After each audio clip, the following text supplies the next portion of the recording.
It was Christmas Eve, and everyone at Family Farm was going to bed early, hoping for a visit from Santa.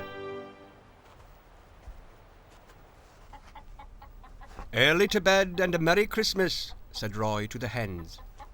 Happy Christmas, Roy! They clucked.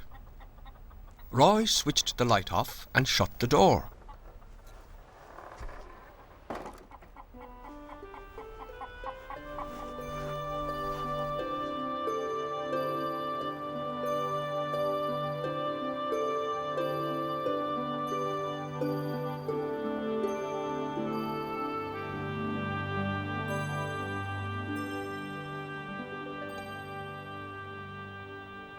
Next, Roy went to the machine shed to put the hay and the water out for Santa's reindeer. "Toot toot! Hello, Roy!" beeped Tec. "Hush!" whispered Roy. "Pumping pistons," thought Tec. "Best stay quiet, or everyone will wake up." He drove on without a sound.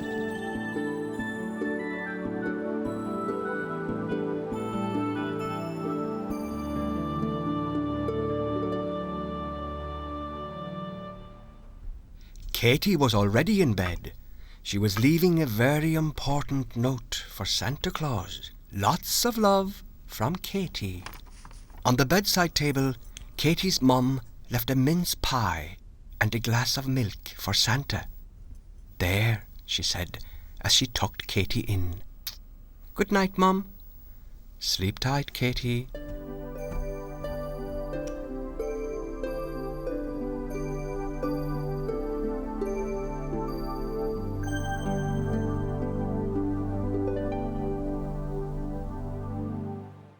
Outside, snowflakes fell gently and covered everywhere like a white blanket, but there was no sign of Santa Claus, as yet. Roy switched the light off and went upstairs to bed.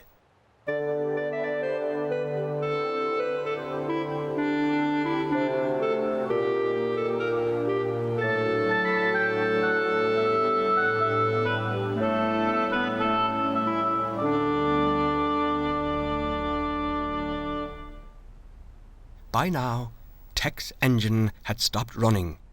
He was fast asleep, and that's why he didn't hear the twinkle-tinkle of the bells coming closer and closer.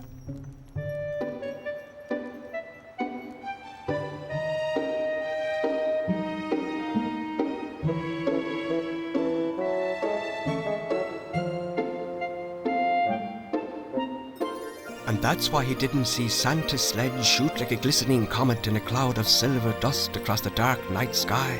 He was fast asleep, and that's why he didn't hear or see Santa's sledge land silently on the farmyard. Ho, ho, ho! It's been a long night. I'm tired out. No one heard Santa's magic dust spin him down the chimney and into the house.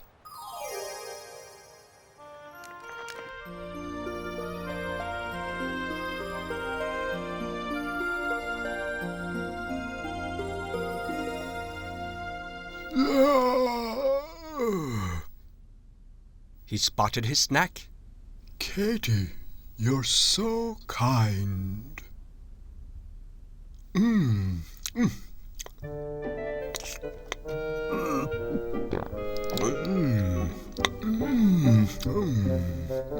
Mince pie.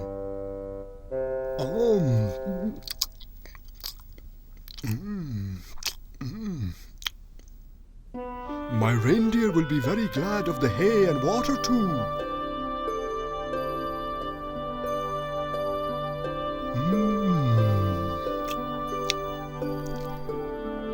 Tell your mum that these are the best mince pies so far tonight. It's time I was off. Then he was gone, back up the chimney in a puff of magic dust. And he landed on his ample bottom in his sledge. Oh, where do those reindeer go? Ah, there they are. Come on, my dears, up to the machine shed. Off we go. And the sledge slid across the yard.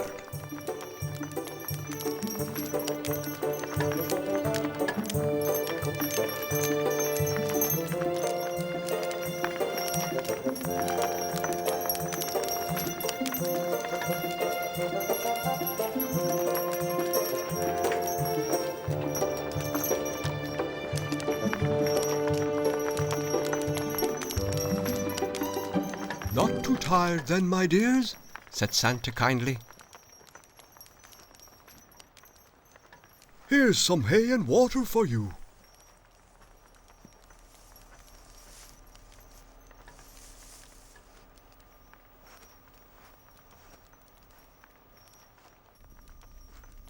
Suddenly the twinkle-tinkle of the bells woke Tec.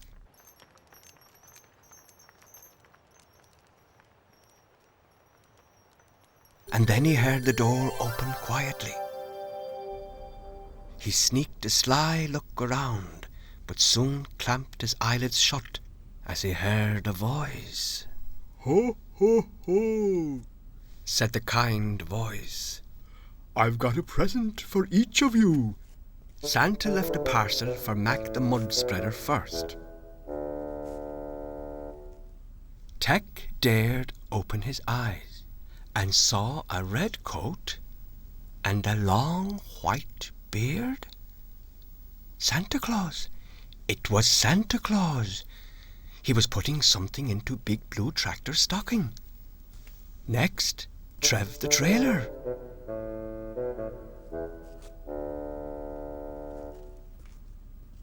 And next, yes, that was his own stocking.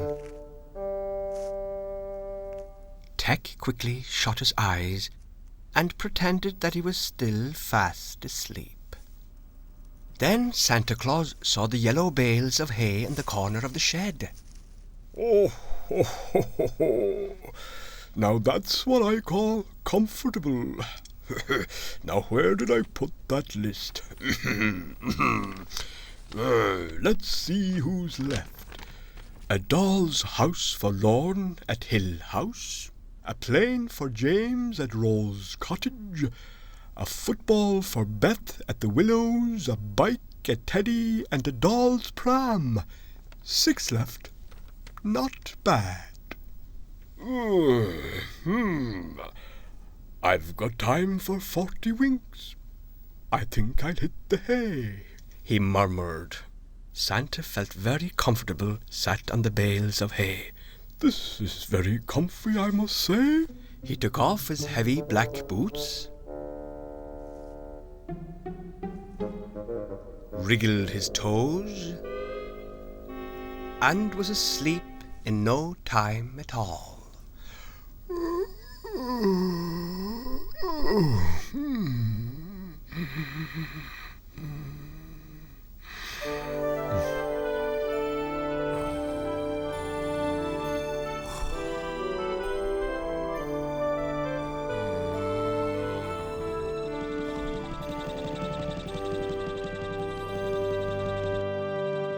He had never seen such a beautiful sledge. What's more, there were 1, 2, 3, 4, 5, 6 presents sat in it. I'd better get back, thought Tec suddenly. Santa could wake up any minute. 5 minutes later, Santa was still snoring. 10 minutes later, and Santa was snoring very loudly. 15 minutes later, Santa looked as though he wouldn't wake up for hours.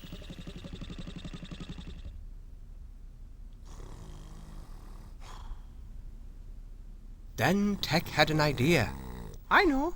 I'll toot in his ear so that I won't wake anyone else up. He beeped his horn about an inch from Santa's ear. Toot toot. But Santa didn't stir. He was still snoring loudly. Okay then, thought Tec. I'll flash my headlamps in his face. He flashed once, he flashed twice, but Santa didn't stir. He was still snoring very loudly.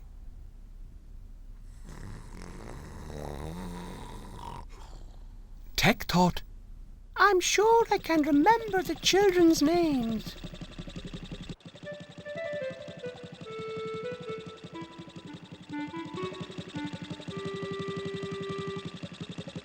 and as he wondered how he could get the presents out of the sledge, something very odd happened. Magically, the 6 presents landed smoothly on Tec's seat. A doll's house for Lauren at Hill House, a plane for James at Rose Cottage, and a football for Beth at the Willows. In next to no time, Tec was on his way, leaving family farm behind and 2 tire tracks in the snow.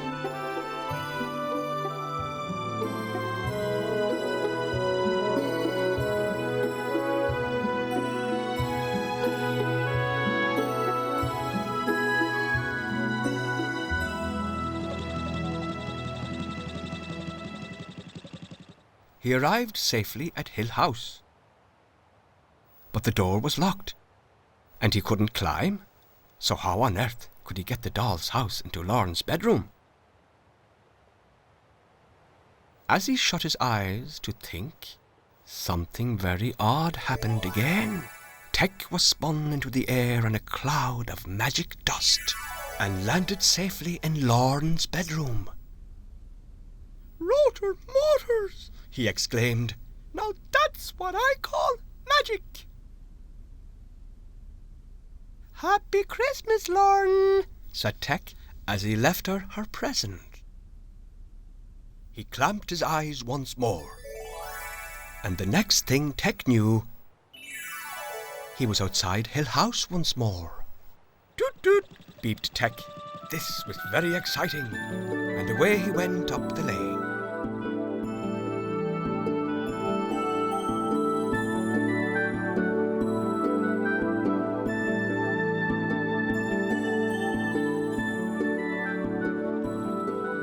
Tec was very tired when he came home after delivering the rest of Santa's presents. He was ready for bed.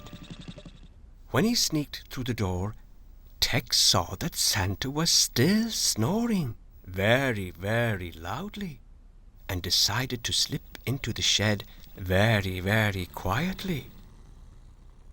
Just as he parked himself up, Santa woke up suddenly.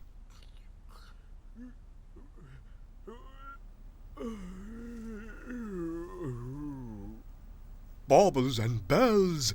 Exclaimed Santa. I must have been asleep for hours. I better get going. I've still got presents to deliver.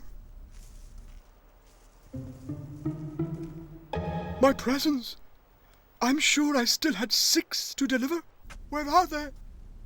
They were gone. Santa searched his sack, but there was no sign of them. Psst! Don't panic, Santa, whispered Tec. I delivered your presents while you were asleep. Well, thank you, Tec. You are a very helpful tractor. That's me finished for this year then. But I would be very happy if you'll agree to help me again next year, said Santa Claus. Tec was very happy. Of course I will, Santa. See you next Christmas then. Goodbye, Tec. Bye-bye, Santa. Come on then, my dears. Let's get back home to the ice before the sun's up. Thank you, Santa. Happy Christmas, said Tec. Happy Christmas, Tec. Happy Christmas, everyone.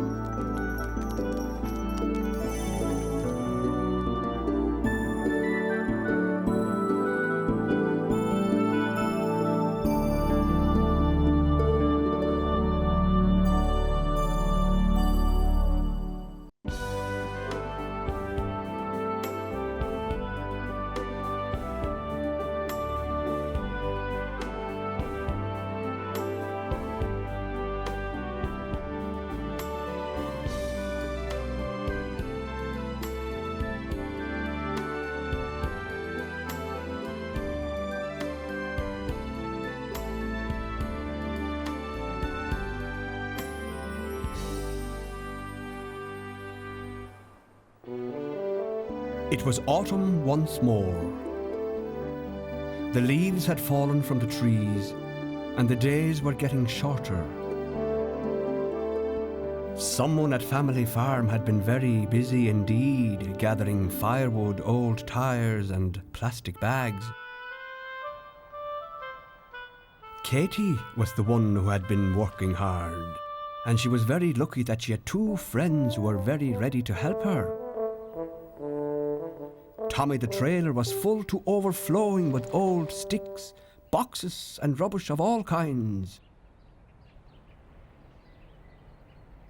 Galloping gaskets! Come on, Tommy! Shouted Tec as he hauled as best he could. I'm tired. I've had enough of carting all this rubbish about, moaned Tommy. But this is the last load, said Tec. Now, come on! And he pulled Tommy along, still protesting.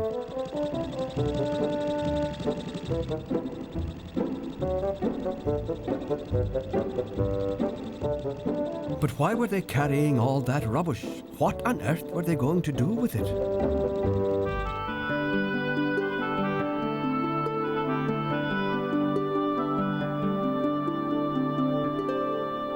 Katie threw everything that was in the trailer on top of the bonfire.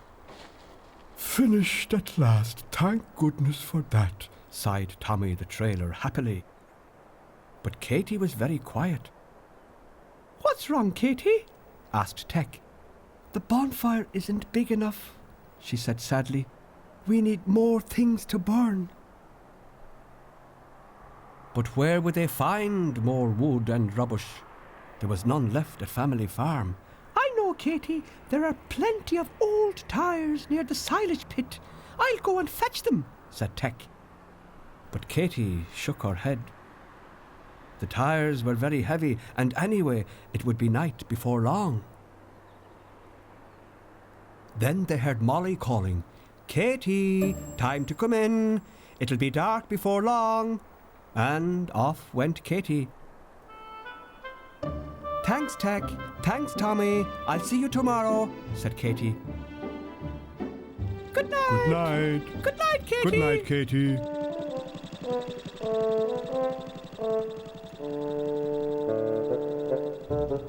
Come on, we'd better get back to the machine shed too, said Tec, as it got darker and darker, and off they went all the way back to the shed.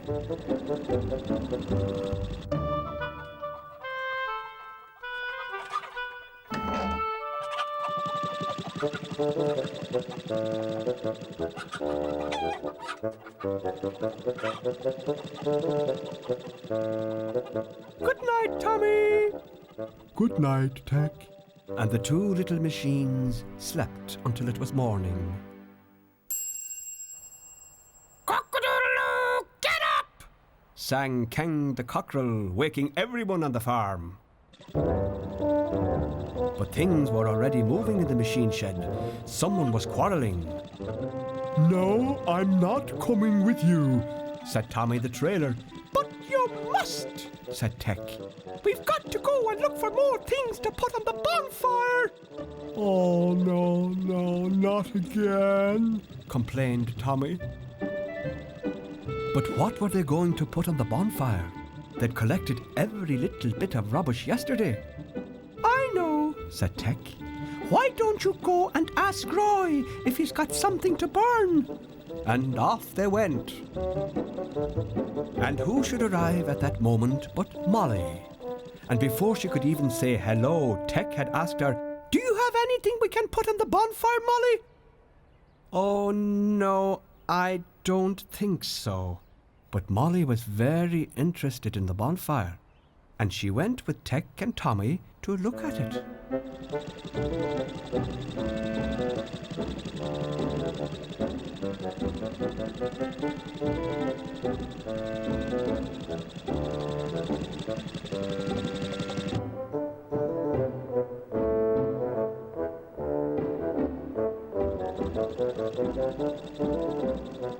Well, what do you think of it, Molly? Asked Tec. Oh dear, said Molly. What's wrong? Asked Tec. "The tires and the plastic buckets on the bonfire," said Molly. "You're not supposed to burn those. They poison the air."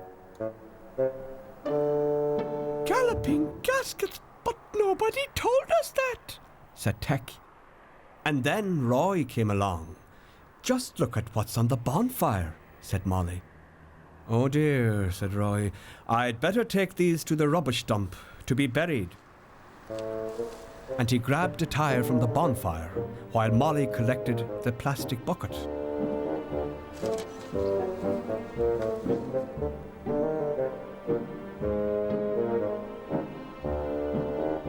But after they had gathered all the plastic buckets, bags and tires, there wasn't much left of the bonfire. It looked very, very small indeed.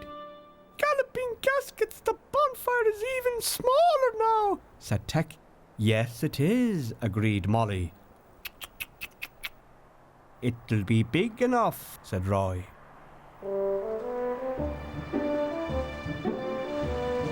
But what would Bob next door have to say about it? He had just arrived in his big tractor.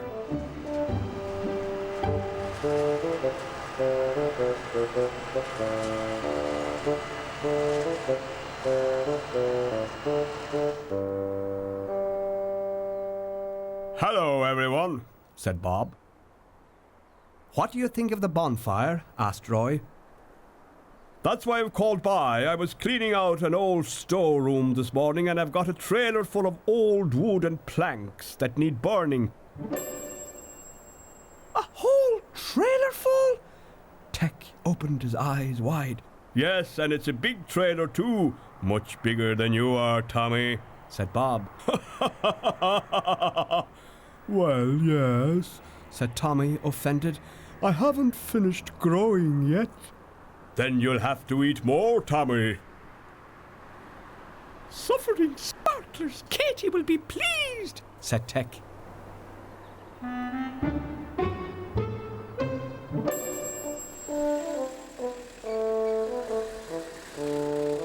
And when Katie and her friend Janet came home from school, they leapt out of the car and ran to look at the bonfire.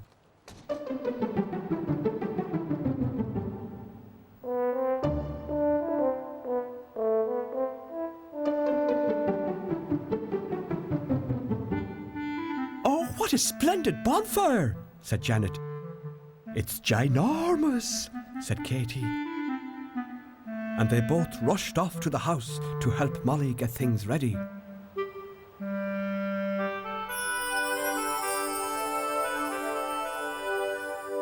After it had got really dark, everyone gathered to see the fireworks.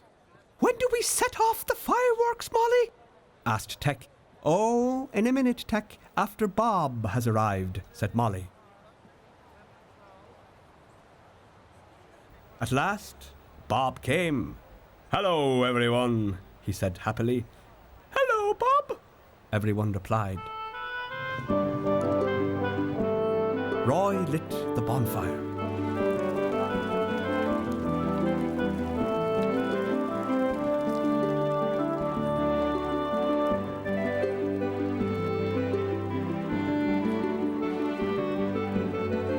Before long, the wood was crackling and the bonfire was soon blazing away merrily. "Are you going to light the fireworks now?" asked Tec. "We'll do that as soon as everyone's finished eating," said Molly.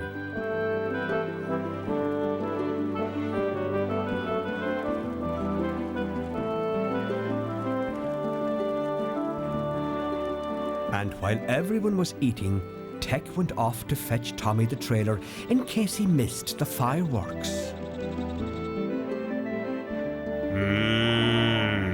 Tec, is that you? What are you doing out all by yourself? Aren't you afraid? Mooed Claire the cow. "Of course not. I've got lights," said Tec. "But it's bonfire night, remember," said Claire the cow. "All the animals are safely inside and I'll be going to after I've finished my supper. Don't you think you'd better go to the machine shed now?"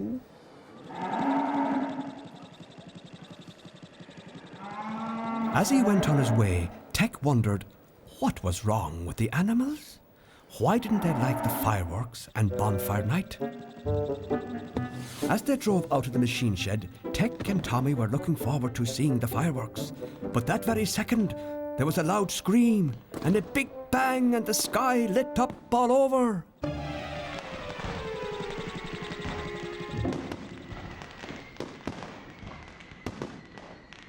Suffering sparklers!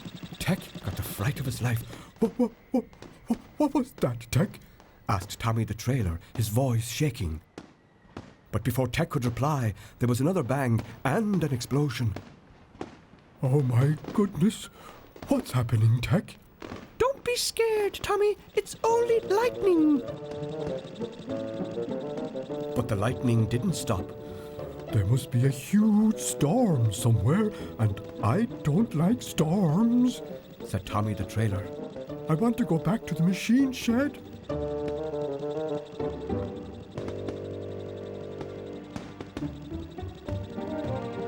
And after sending Tommy back to the machine shed, Tec remembered the people who were watching the fireworks. They had better go and look for a safe place to shelter from the lightning as well. So without delay, he drove over there.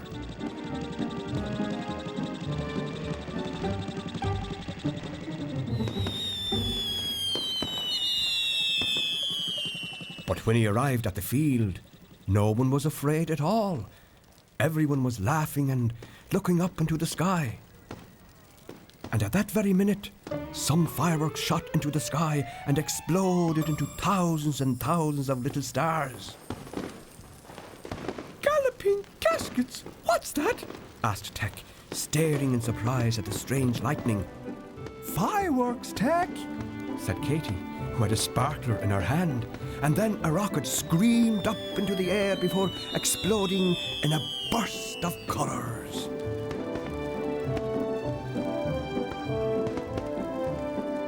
And as the bonfire flames died down, everyone was given a sparkler to hold.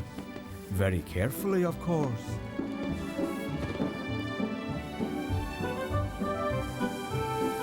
Tec watched them sparkling, sending stars into the dark night.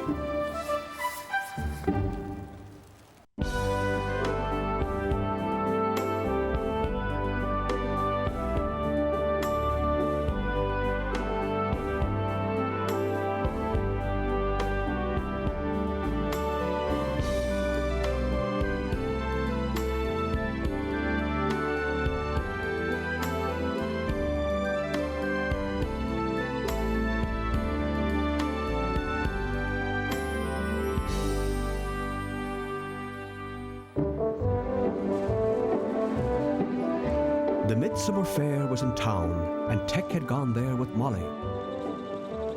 He had never been to a fair before, and he was just dying to see the horses on the merry-go-round.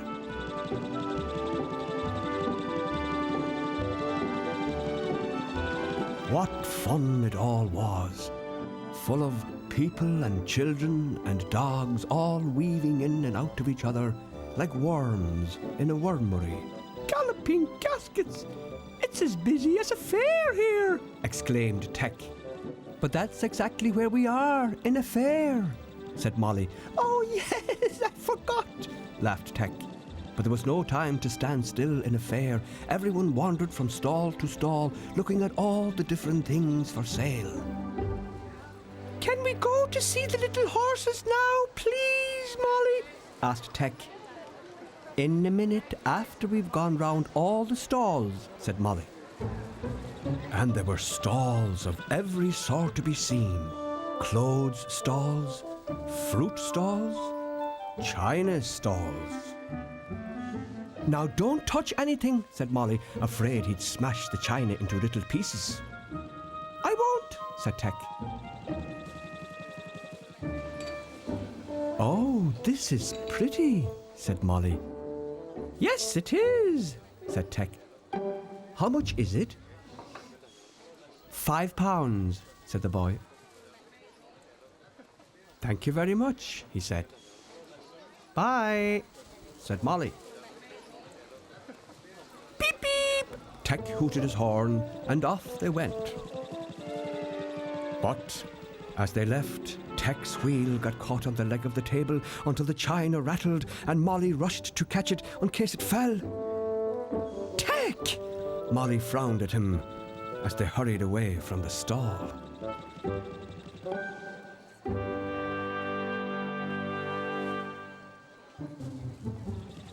"Oh, look, Molly, balloons!" shouted Tec, and his eyes looked up and up and up at the colourful balloons that were hovering in the sky.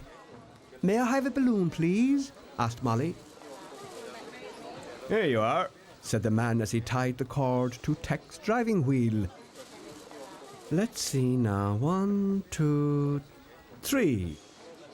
"Thank you very much, miss," said the man, and off went Tec and Molly.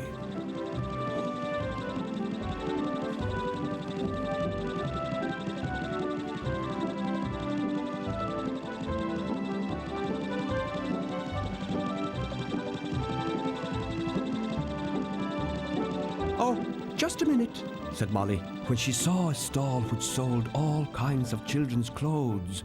But before she could tell Tec to stay still, his horn had got caught in some clothes. "Oh, Tec!" sighed Molly.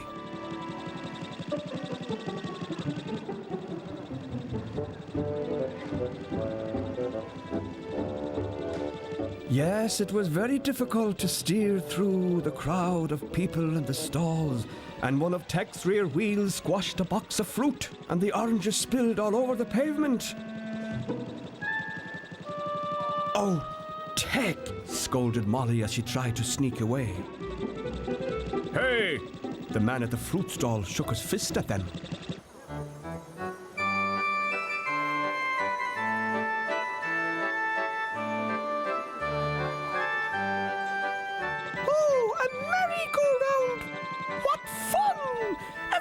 "Turning round and round," said Tec. "Look, Tec," said Molly. What were those children and their parents doing, sitting in small cars going bang into each other? The fair was very strange, thought Tec.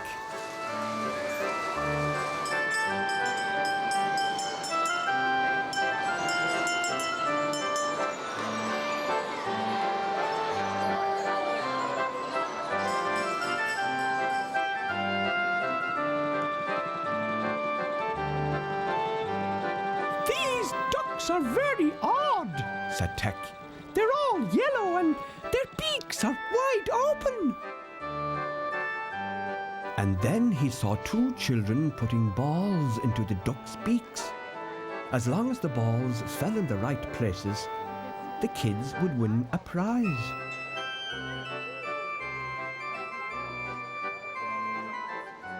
And do you know what? The kids managed to win a prize. "What sort of prize will he get, Molly?" asked Tec. "Candy floss," replied Molly. "Candy floss? What's candy floss?" asked Tec. "Here you are," said the man. "Galloping gaskets! It looks like pink wool," said Tec. What was the child going to do with pink wool? "He's eating it? Well, I never..." Tec was astonished.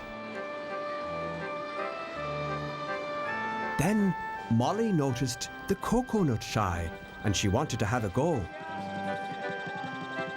She had to hit the coconut in order to win. 1 ball, missed. 2 balls, missed. 3rd ball. "Hooray! Well done, Molly!" shouted Tec. "Beep, beep!" Tec hooted his horn. Molly had won. And when Tec saw the prize, he was delighted. "A white teddy!" cried Tec. But there was a problem. Who would carry the teddy? I'll carry the teddy," said Tec happily. "Oh, thank you, Tec," said Molly.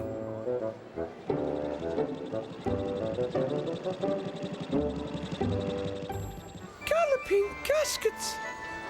Everything in this fair either goes round and round, or up and down, or from side to side.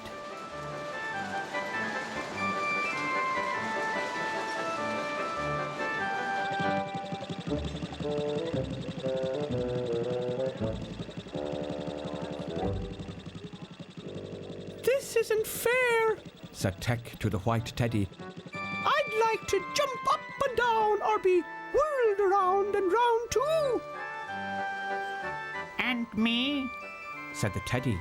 I've been watching the little horses go round and round all day.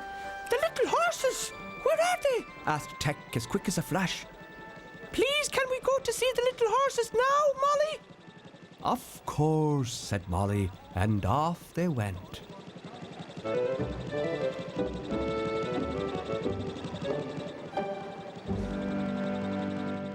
Spinning tops! Here they are, said Tec excitedly. But they were far more colourful and more beautiful than he could ever have imagined. Molly took a seat on one of the horses. Oh, the stairs are too high for me, said Tec. And the little horses started to canter and gallop up and down and round and round, up and down and round and round. Hello, Tec. Hello, Molly. Beep, beep. Oh, isn't Molly lucky to be riding on the little horses? Sighed Tec. I'd love to be able to go round and round like that, but the stairs are too high for me.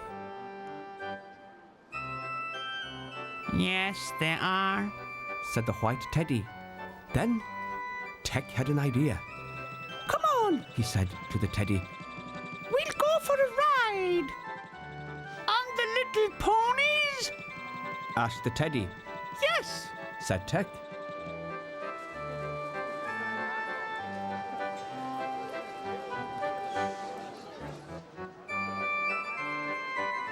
In no time at all, Tec had found a little merry-go-round without stairs. Are you all right, Teddy? Asked Tec. Yes! Whispered Teddy excitedly. Someone made the merry-go-round go faster, and off they went round and round. Hooray! Beep, beep! Whirling tops, this is fun, said Tec.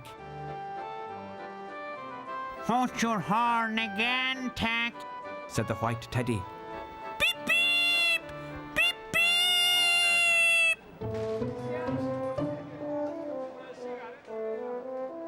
But when Molly got off the merry-go-round, Tec and Teddy were nowhere to be seen. Molly looked in all directions, but no, there was no sign of them at all.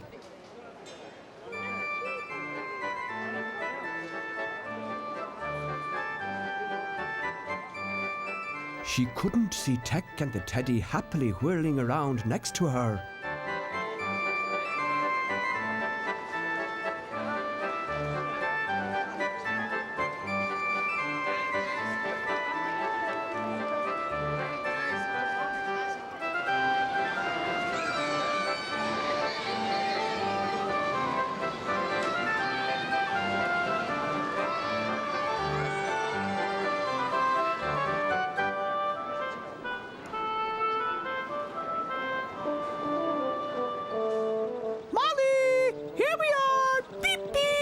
Tec hooted his horn.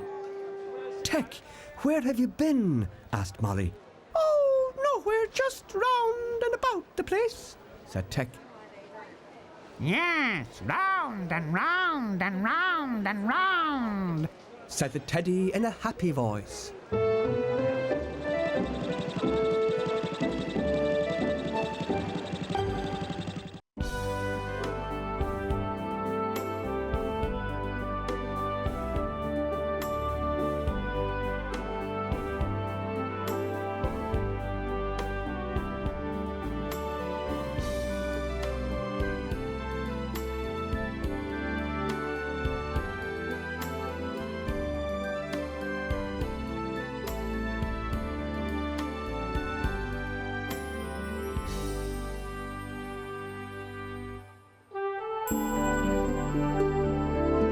Night was falling at Family Farm, and everyone was getting ready for bed. Good night, Tec. Good night, Tommy the Trailer, said Roy tiredly, opening his mouth in a huge yawn. Good night, Roy, replied Tec and Tommy the Trailer. Good night, Tommy the Trailer, said Tec. Good night, Tec. Good night, Sam, said Tommy the Trailer. Good night, Sam. Galloping gaskets, shouted Tec. We've forgotten to fetch Sam the Scarecrow from the furthest field. Sam! Sam! called Tec frantically as he searched every nook and cranny for him. But Sam wasn't there. He was standing all alone in the middle of the furthest field, waiting for Tec and Tommy the Trailer to come and fetch him. Exactly how long was he supposed to stay in the furthest field? asked Tommy the Trailer. 3 days, that's what he told me, and then he asked me to come for him today, said Tec. What'll we do now then? asked Tommy the Trailer. We'll just have to go and get him, won't we? I suppose so, but it's too late now. It's dark already. Tommy the Trailer swallowed nervously. But I have headlamps that will let me see in the dark, said Tec, flashing his lights. And before Tommy the Trailer had time to think up another excuse, Tec had hooked him up and was speeding out of the shed. Galloping gaskets! It's as dark as a coal mine. I can't see anything. Tec was scared. Oh, my little lamps! wailed Tec. Tec, are you all right? asked Tommy the Trailer nervously. Yes, I think so, said Tec. But only one headlight is working now. Come on, let's go back to the machine shed, said Tommy the Trailer. No, wait a minute. I can see much better now, said Tec. Are you sure? But Tommy the Trailer didn't have much time to argue. Tec pulled him forward once more. I'm fine. Don't worry, Tommy. I know this farmyard like the back of my hand, boasted Tec before he drove straight out onto the road.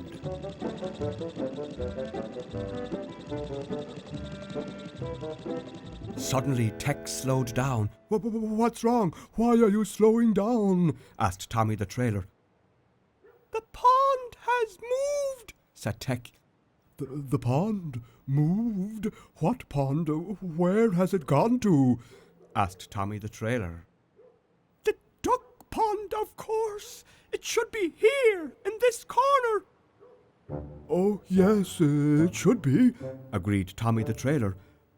But ponds can't move, so what has happened to it? asked Tec. Has someone pulled the plug and let the water out? said Tommy the Trailer.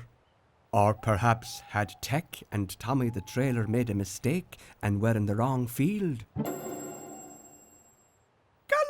gaskets, this is not the pond field, shouted Tec. What? exclaimed Tommy the Trailer in surprise. We're in the wrong field.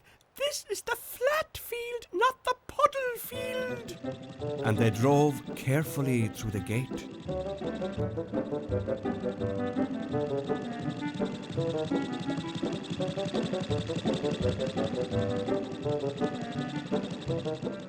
Can you see Sam the Scarecrow anywhere? asked Tommy the Trailer. No, I can't see him anywhere at all, said Tec. Perhaps we better go back and fetch Roy, said Tommy the Trailer fearfully.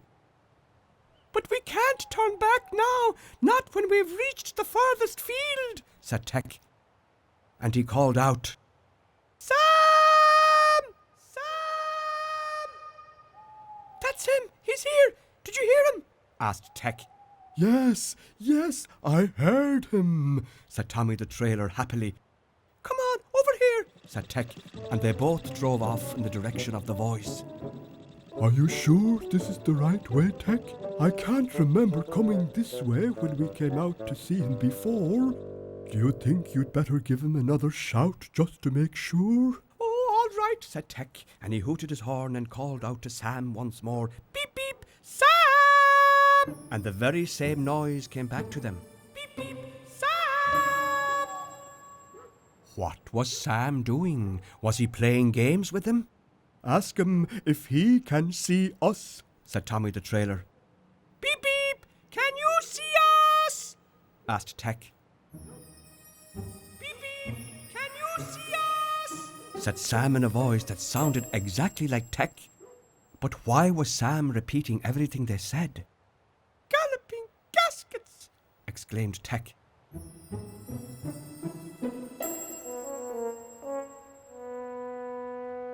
When Roy went out to the machine shed to make sure that the machines were safe and cosy for the night, he got the fright of his life.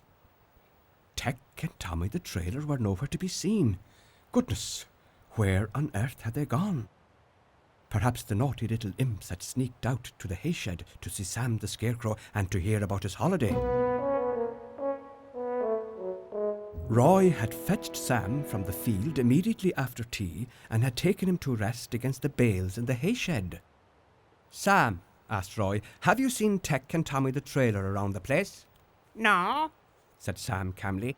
but it's strange because Tec promised that he and Tommy the trailer would come and fetch me from the farthest field before supper. But you fetched me instead, didn't you, Roy? "Oh my goodness, they must have gone to the furthest field," said Roy, as he jumped onto Mike the motorbike and shot off to the field.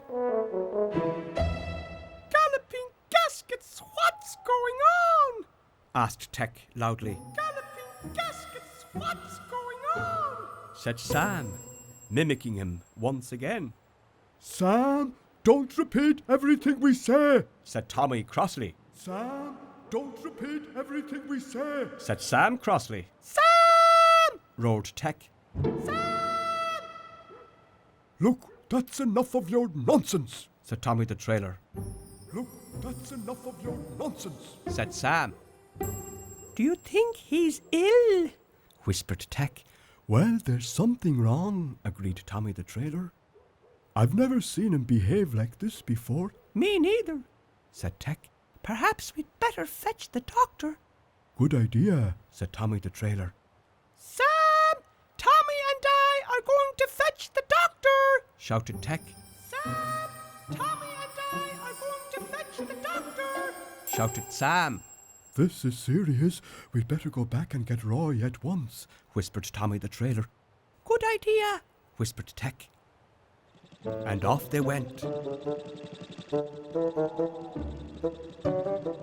But as they were looking for a way out of the field, they heard the noise of an approaching motorbike. Mike! That's Mike! Said Tec happily.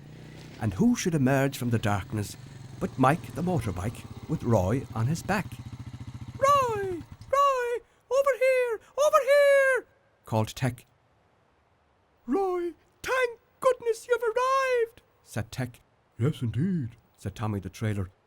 Sam the Scarecrow is seriously ill. Sam? Ill? Asked Roy in surprise.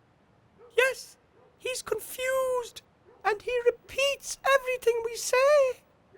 Hold on a second now, said Roy. I don't quite understand what you're saying. Sam, he repeats everything, every single word we say. Listen. Sam, are you there? Called Tec. All three listened intently, but they heard nothing. Sam didn't utter a word. Oh, perhaps he can't quite hear you from here, said Roy. But if you go back to where you were before... So they all went back to where they had been in the field.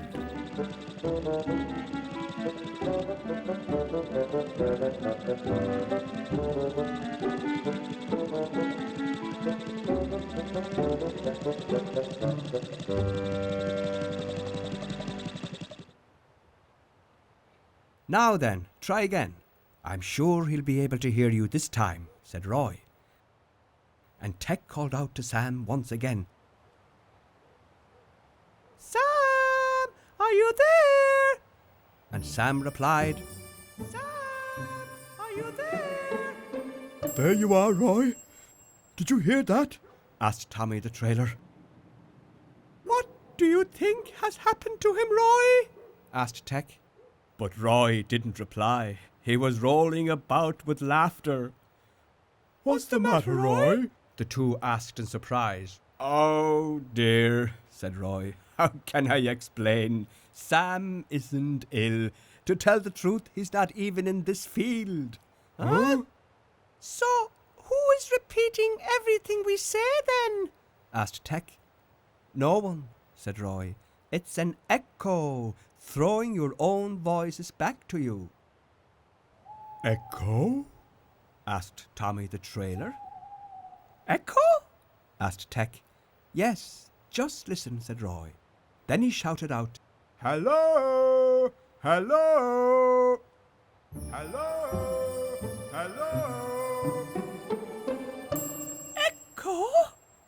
Exclaimed Tec. Echo? Called back the echo.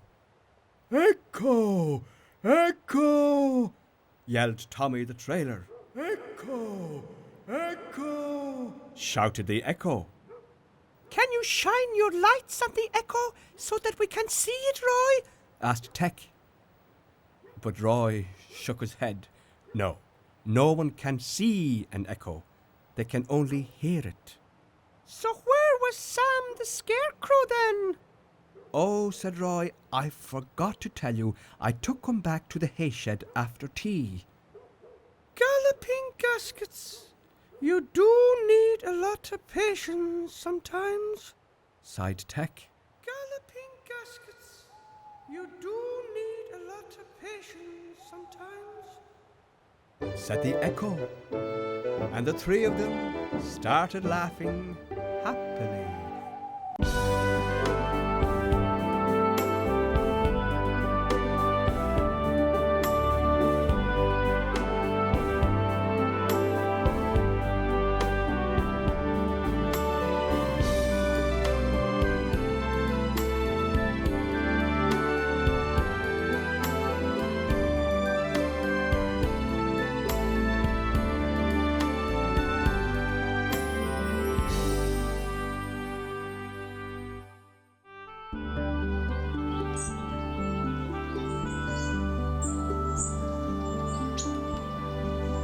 Everything was quiet in the farm. The sheep were grazing happily. The chickens were scratching here and there. Everybody was minding their own business. But on getting nearer, everything was not as it seemed.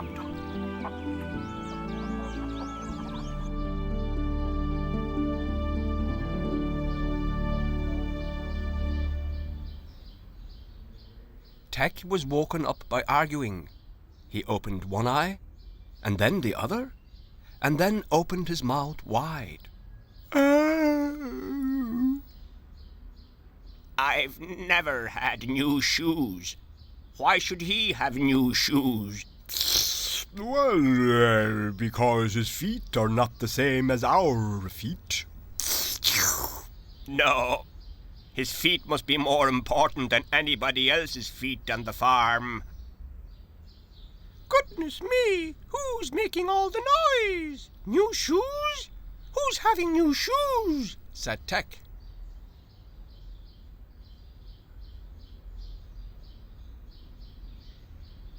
Katie, of course. Nobody else on the farm wears shoes apart from Katie, Roy, and Molly. Tec drove over to Molly. Beep beep! Molly, Molly, has Katie had new shoes?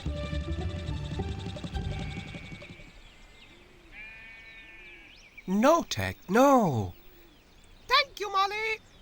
he said, looking down at her feet. No, Molly hadn't had new shoes either.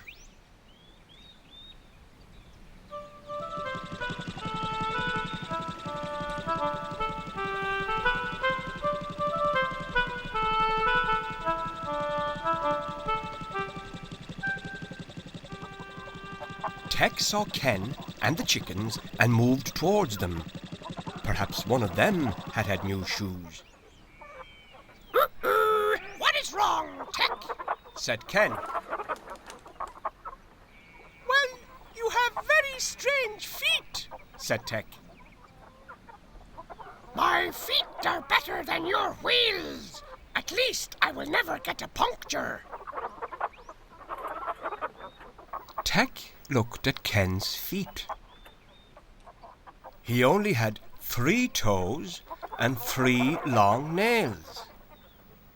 How on earth did he manage to walk on only 3 toes? Do you wear new shoes sometimes? Asked Tec.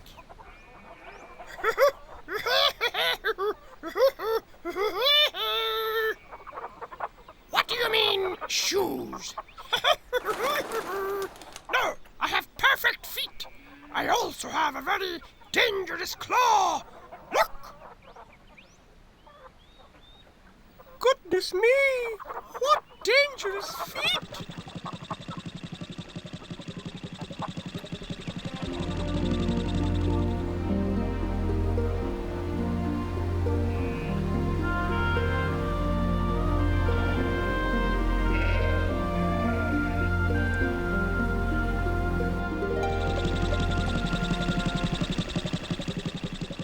Tec, where are you going in such a hurry? Oh, hello, Nell. Said Tec, explaining that he was looking for somebody who had new shoes. No, Tec, I have never worn shoes. But I'm an old dog now, and my paws are quite sore. Would you like to have new shoes? Asked Tec, looking at her 4 big paws. They would be very useful, but dogs do not wear shoes. I understand, said Tec, as he went off to look for more feet.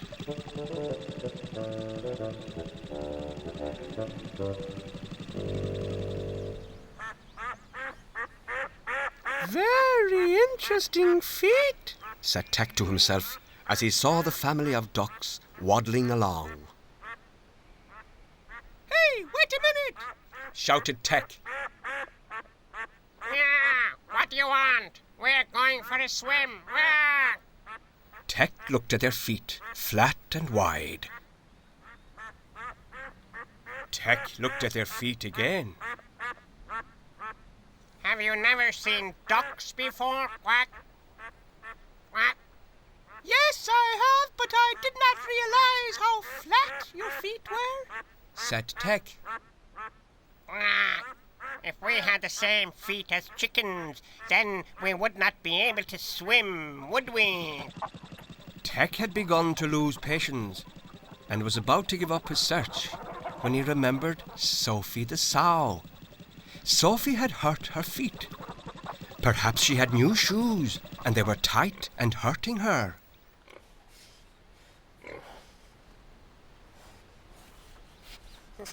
Beep, beep. Are your feet better? Asked Tec. Much better, thank you. Some dirt got stuck in my feet and it started to hurt. I've had some medicine from the vet and I'm much better now.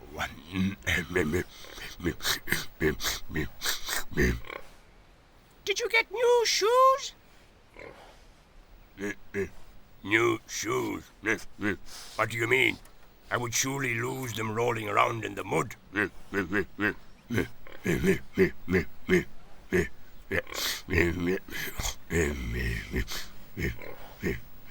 What do you think I am? A horse? Horse? Did you say horse? Horses wear shoes, Tec. Didn't you know that?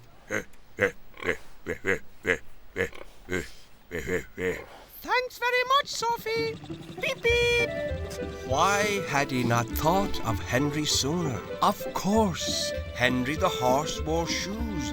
Steel shoes that were in the shape of a circle nearly.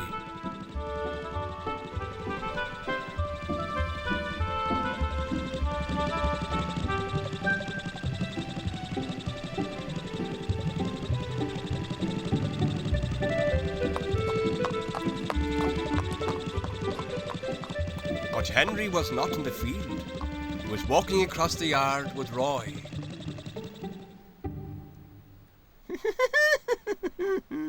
Oh, hello, Tec.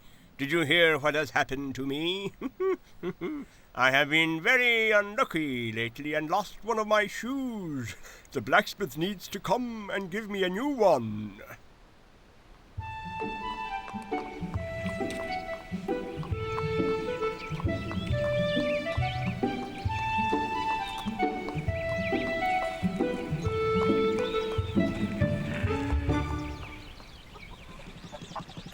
Tec wandered around the yard, and then he noticed something by the wall. It was a big, rusty horseshoe. A horseshoe! Henry's horseshoe! I found Henry's shoe!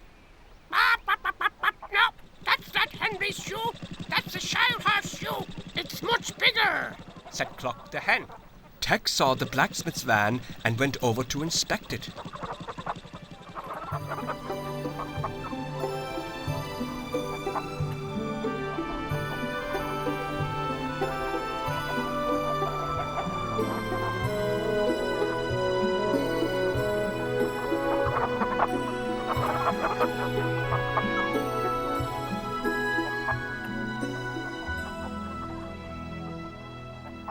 What's all that noise over there, then?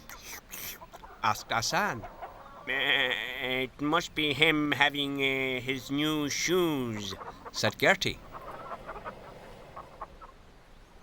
Would you like a horseshoe, Tec? Asked Roy.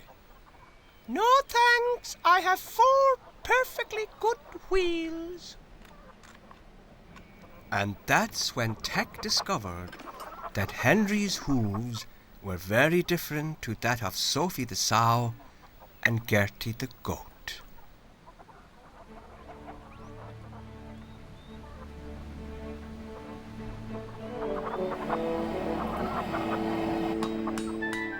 The blacksmith beat the metal into the shape of a big U.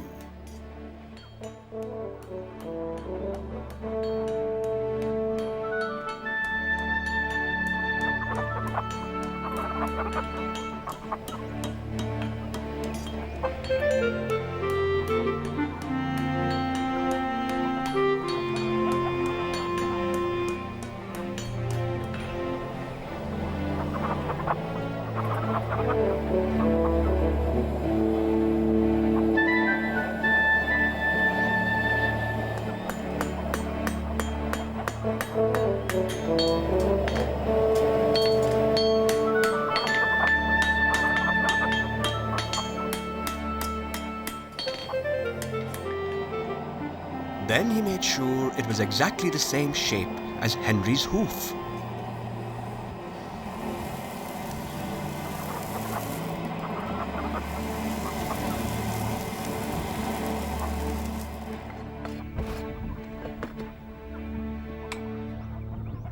When the blacksmith had made sure that the shape matched perfectly, he started tapping some nails into the shoe.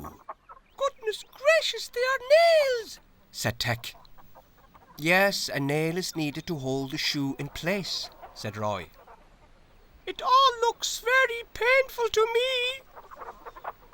No, it's not painful at all. It just goes into the hoof. It does not hurt at all, said Roy. Ow, ow, ow! Does it hurt, Henry? Asked Tec. No, of course not, said Henry the horse.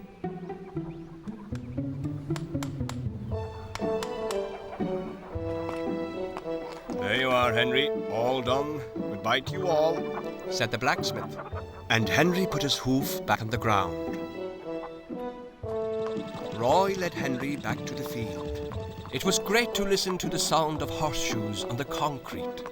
Neither Gertie the goat or Sophie the sow could make such a lovely sound.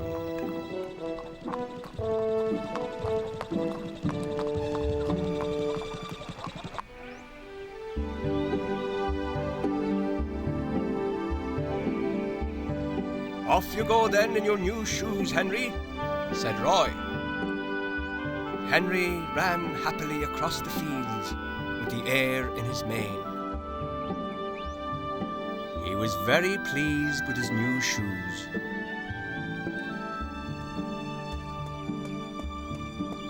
Whilst giving the dogs their food, Molly found a horseshoe, the same horseshoe that Tec had found. "I must keep this horseshoe. It will bring me lots of luck," said Molly. She saw Roy and Tec coming back from the field. "Look what I have found," said Molly. I found it first, said Tec. "Well, you will have good luck then," said Molly. But Tec did not feel very well. Something had happened to him. Everybody could hear a slow hissing noise coming from his front tire. Sss. Oh dear, Tec had a puncture. "You must have stepped on something sharp," said Molly.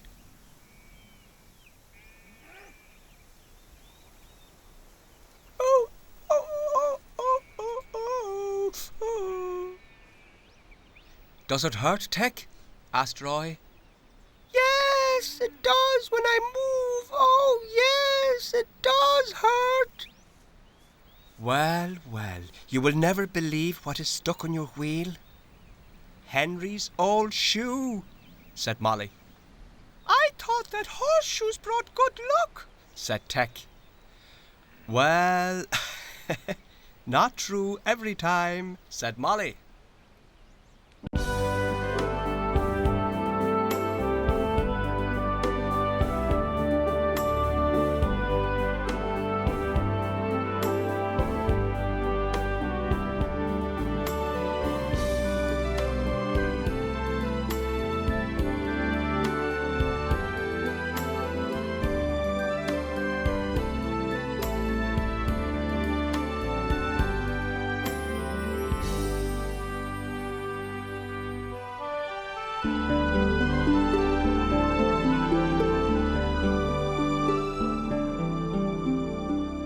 It was time to make silage at family farm, and Roy was busy preparing the back rake so that it was ready to push the silage into the pit. What are you doing, Roy? asked Tec. Just making certain that Rebecca the back rake's teeth are tight enough, said Roy. Ow! Squeaked Rebecca.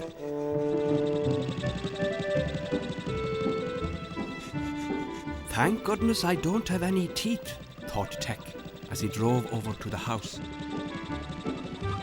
Katie and Molly were obviously about to leave. Where are you going, Katie? To the dentist, said Katie happily. Are you afraid? Of course I'm not, said Katie. All I have to do is to keep my mouth open.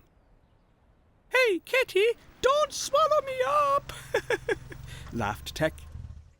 Come along, Katie, called Molly. Bye, Tec. Goodbye. Beep, beep. Tec hooted his horn, and Katie and Molly drove off down the lane.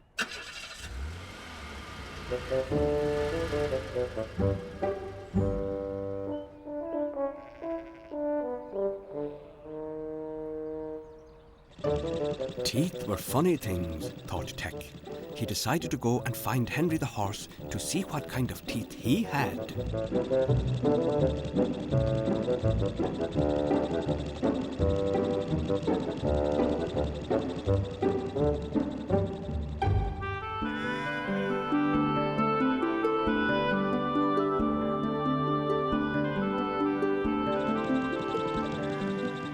Hello, Henry. Are you there? Tec hooted his horn. Groaned Henry. Hurrying horseshoes. What is the matter? Are you all right, Henry? Asked Tec. No, indeed.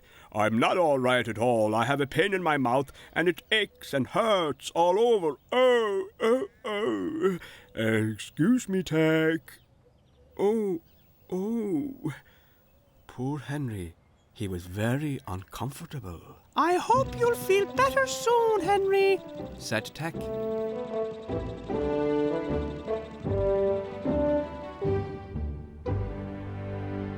Katy was waiting her turn in the dentist's waiting room. Before long, Mary, the dentist's assistant, called out, "Katy, next, please, come this way." And Katy and Molly got up and followed her into the dentist's surgery. Roy and Rebecca, the backrake, were busy piling the silage up onto the top of the pit. The big blue tractor would never have done that without Rebecca's help. He was lucky that Rebecca, the backrake, had good strong teeth that could grip and lift the silage up high.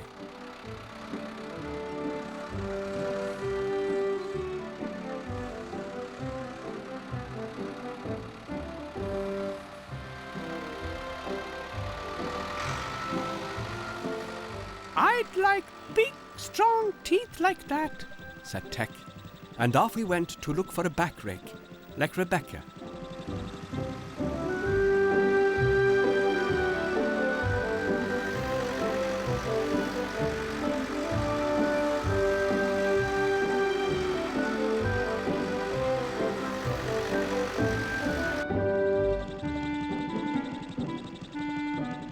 Who should he see on his travels but Nell? "Do you have teeth, Nell?" he asked. Ruff, ruff. Teeth? Of course I have. I'd starve without them. I wouldn't be able to gnaw at a bone or chew meat without teeth. Ruff, ruff, Said Nell. rawr, and don't you dare take my bone. It's mine, remember? Rawr. Growled Nell. "I was only asking," Said Tec, and off he went in a hurry.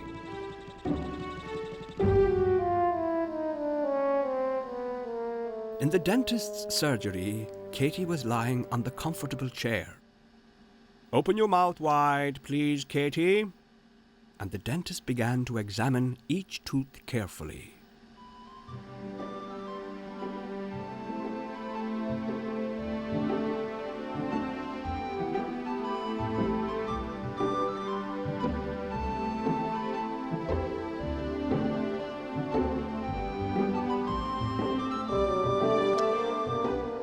"Right, I've finished with you," said the dentist as Katy sat up in the chair.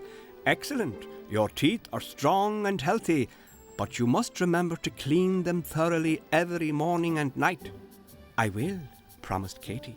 "I'll see you again in 6 months' time." "Goodbye," said Katy and Molly.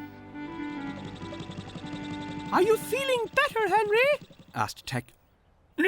No, I'm not feeling better at all. I still have this terrible pain in my mouth. "Can I do anything to help you?" asked Tec. I'd be very grateful, if you'd tell Roy, said Henry. "I'll do that at once." And off went Tec to find Roy.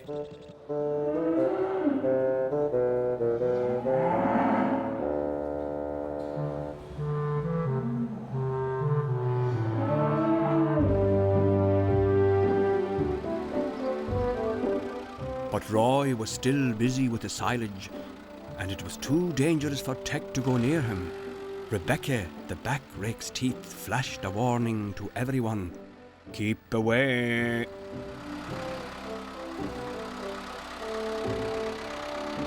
"I know. I'll tell Molly and Katy," said Tec, and off he went to the house.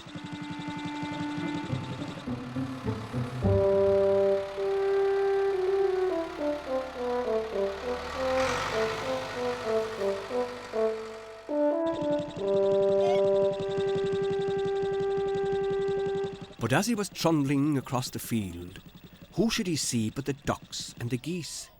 "Do you have pains in your mouths sometimes?" asked Tec. "Because Henry the horse has a terrible pain in his jaw since early this morning." Quack, quack, suffering snail shells. You don't say, Tec. Quack, quack, quack. Perhaps he's broken a tooth biting on a stone or something. Quack, quack. Suggested Daniel the duck. What do you know about teeth? You don't have any, not a single one. Quack, quack. "False teeth? Don't you have any teeth, Daniel?" asked Tec, astonished. None of us have any teeth. That's why we have to swallow everything. But we can still bite, remember, hissed Gertie the goose. Well, you learn something new and interesting every day, said Tec calmly.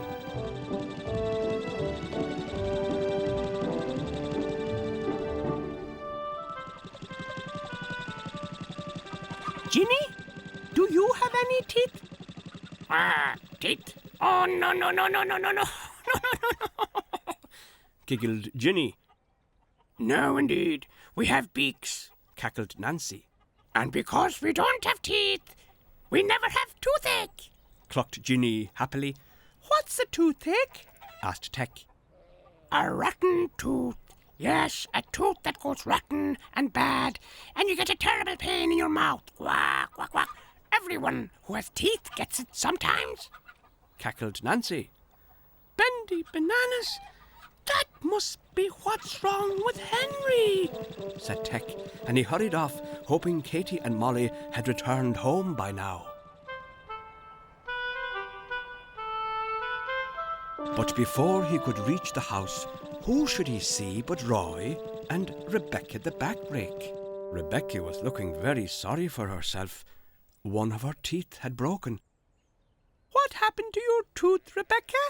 Asked Tec.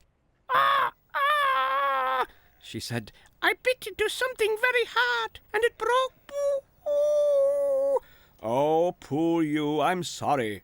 It's nothing to worry about. We'll take out the broken tooth and replace it with a new one in no time at all, said Roy.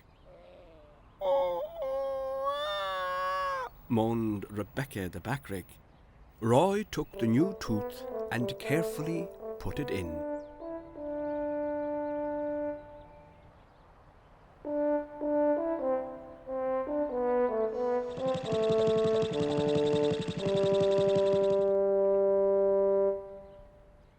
And then Tec remembered about Henry. Oh, Roy, I almost forgot to tell you, but Henry has teeth. Teeth? Asked Roy. No, a terrible pain in his mouth. Henry's got toothache? Asked Roy, surprised. Yes, that's it. And they both went over to see him at once.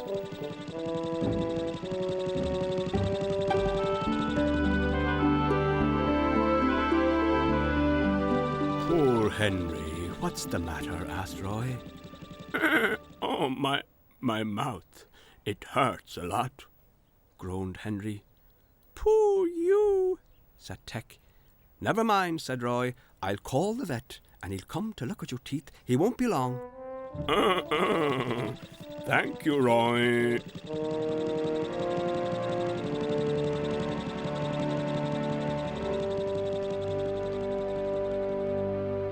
As Roy went to the house, who should arrive but Katy and Molly? It's a pity that Henry couldn't have gone with you to the dentist, said Tec. Why? What's wrong with Henry? Asked Katy. He's got toothache, and he's in terrible pain. Poor Henry, said Molly. I was just about to phone the vet when you arrived, said Roy.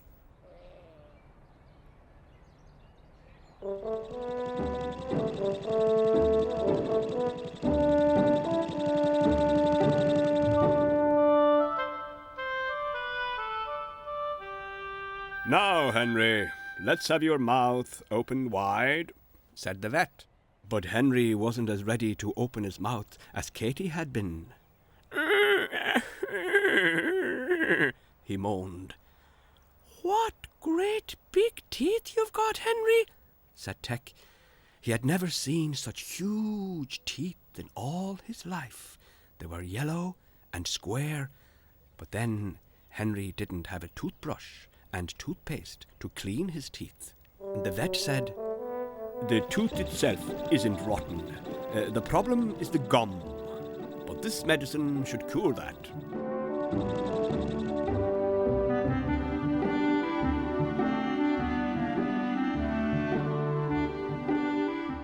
They both went to the vet's car, and the vet gave Roy some medicine which was sure to make Henry better. Goodbye, said the vet. Thank you very much, said Roy.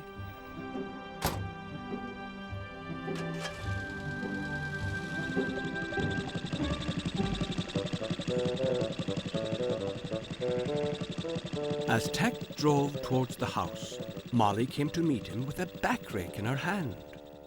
"Look at that," said Molly. "This back rake has lost 3 of its teeth."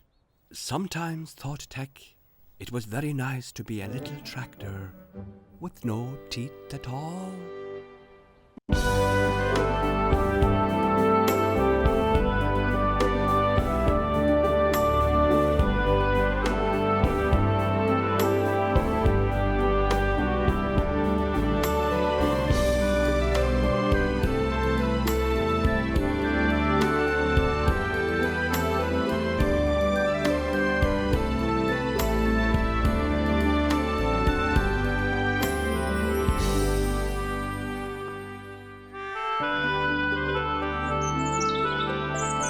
It was very noisy at Family Farm. All the animals were mooing, meowing, clucking and snorting. Tec came out of the machine shed. "Goodness me, what is wrong with everyone today?" Where was Roy? Everyone was hungry. "What shall we do?" said Tec. If we want any peace, we will have to feed them all, said Tommy the trailer.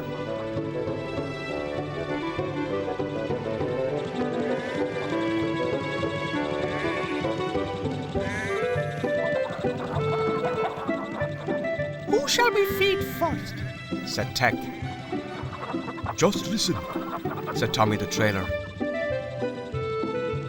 Then they heard a sound.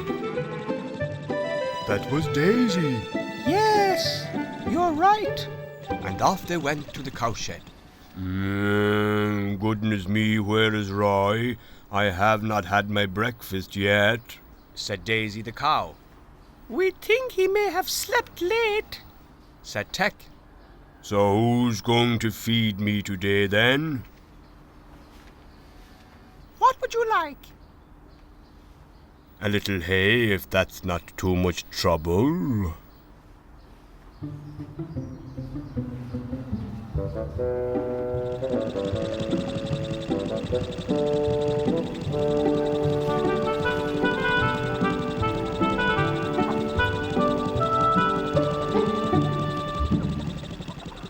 Tec and Tom carried on their way. Beep, beep! Tec blew his horn and Tommy the trailer unloaded the hay. Before Daisy had a chance to say thank you, Tec and Tommy the trailer were on their way.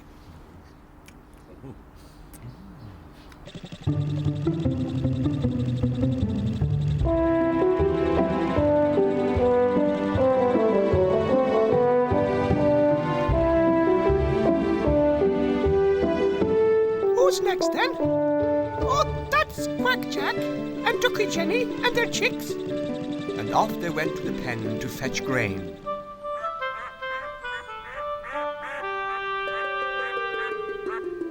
And when they got there, Tommy the trailer unloaded the grain.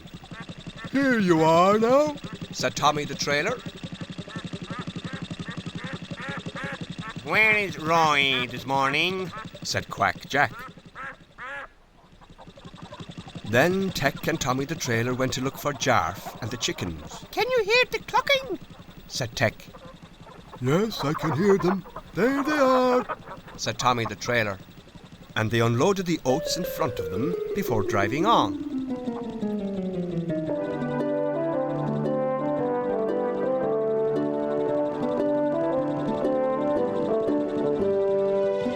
Thank you very, very much, Tec and Tommy, said the chickens.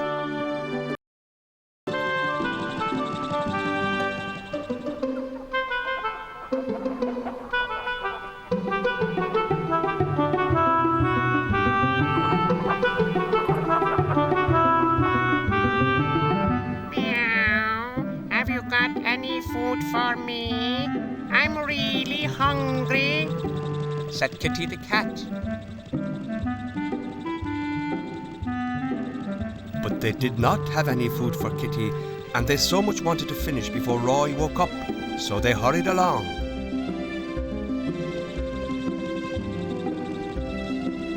Next, said Tec. But Gertie the goat was already helping herself to the grass. Where is Roy? I have bleated so much my voice has nearly disappeared. It's about time he got up, said Gertie the goat.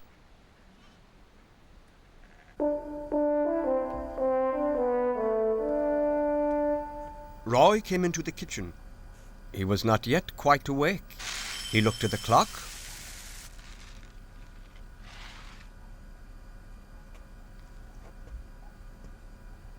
"Goodness me, I have slept late," he said. He rushed out and found Kitty meowing. "You will get some food in a minute."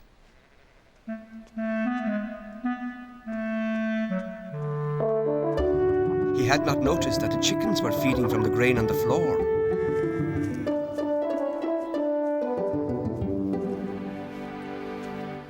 When he poked his head in through the shed, Daisy was busy eating her hay.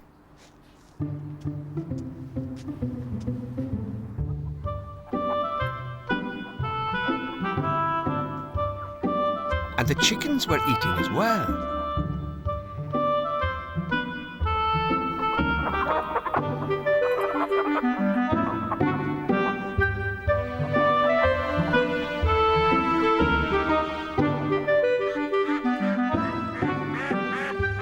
And somebody had fed the ducks.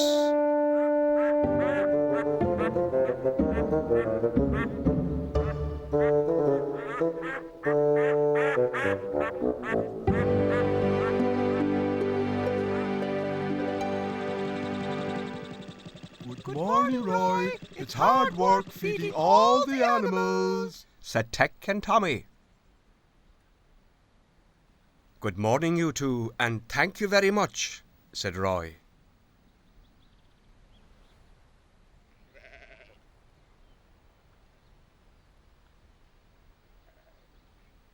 Now it was Roy's turn to surprise Tec and Tommy the trailer. "Come with me, you two," said Roy.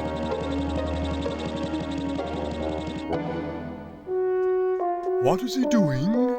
said Tommy the trailer. I really don't know, said Tec. And when Roy came out, he nearly frightened Tec and Tommy to death, carrying a big fishing rod. "What's wrong with you?" said Roy. "Haven't you seen a fishing rod before?" No, never, said Tec and Tommy. "Well, come on then. Perhaps we can catch a fish in time for supper," said Roy. A fish? said Tec. Oh yes, let's catch a fish, said Tommy the trailer. And off they went towards the river.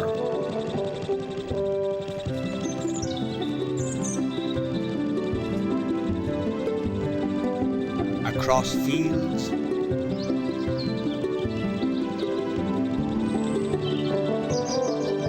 under trees,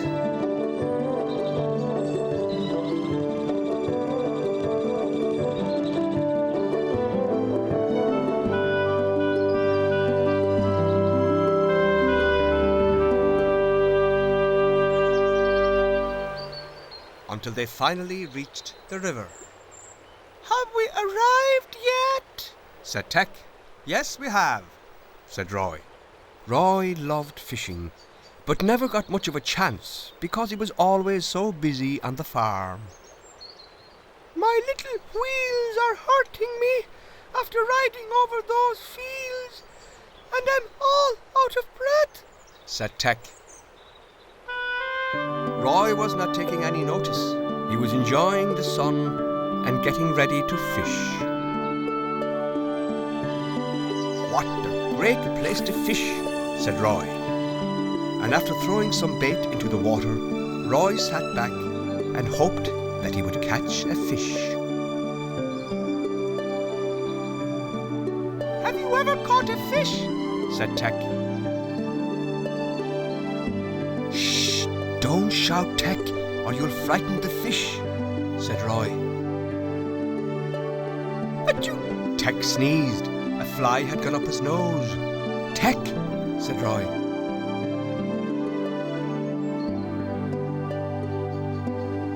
Everyone remained still and silent, so silent that everyone fell asleep. However hard he tried, Tec could not keep his eyes open.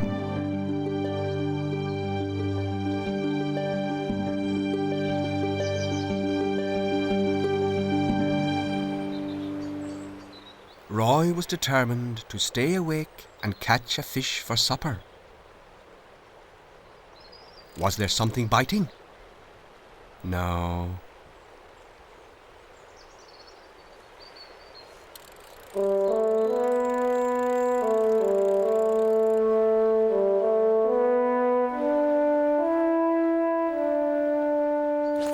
He threw more bait into the water. "I think I'll have a cup of tea now," said Roy.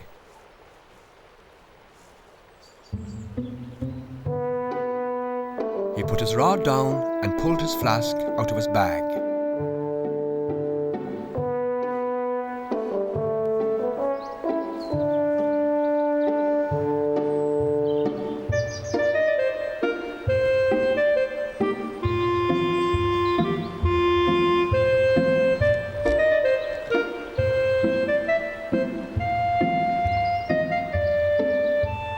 "Oh, how lovely this is," said Roy.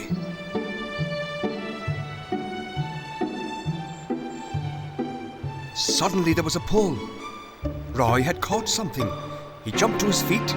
Tec woke up as Roy was being pulled towards the river. "Woo!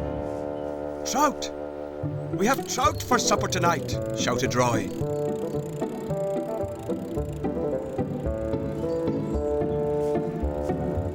"Yippee! We have caught a fish!" said Tec.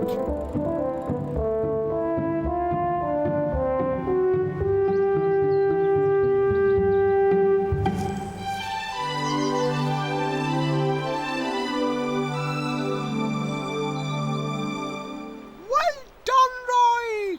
said Tec.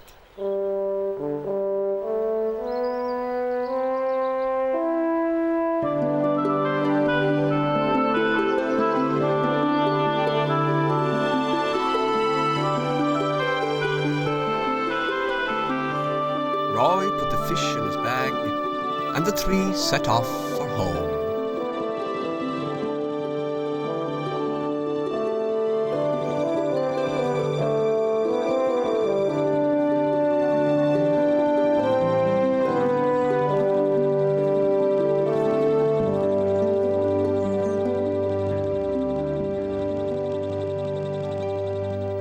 They arrived back at the yard.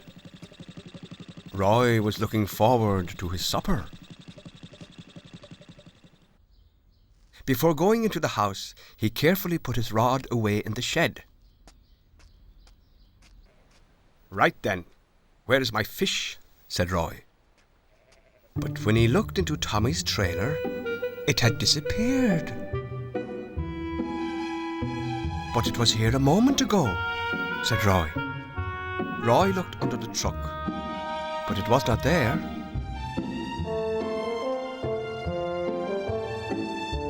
Then he looked under Tec, but it was not there either.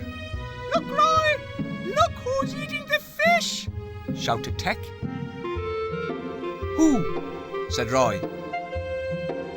And there was Kitty eating the fish. "Oh, my supper!" said Roy.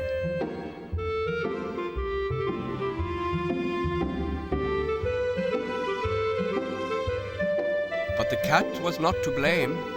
Somebody had forgotten to give her breakfast.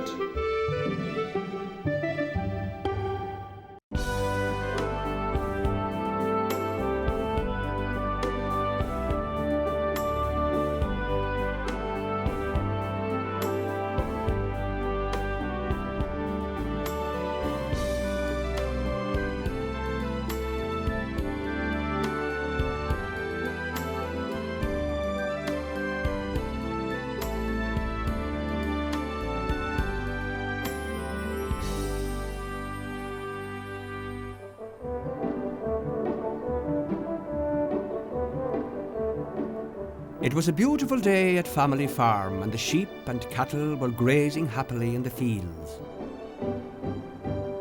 But what was Roy going to do today? Good morning, everyone! Tec hooted his horn as he drove out of the machine shed and across the farmyard. But as he was passing the tool shed, he heard a hammering noise. So he poked his nose in to see what was going on. What are you making, Roy? Asked Tec. But Roy didn't answer him. He just walked out with a huge piece of wood in his hands. Well, what do you think of that, Tec? Asked Roy. A straight plank. What is it for? A sign, with a bull on it, of course, said Roy.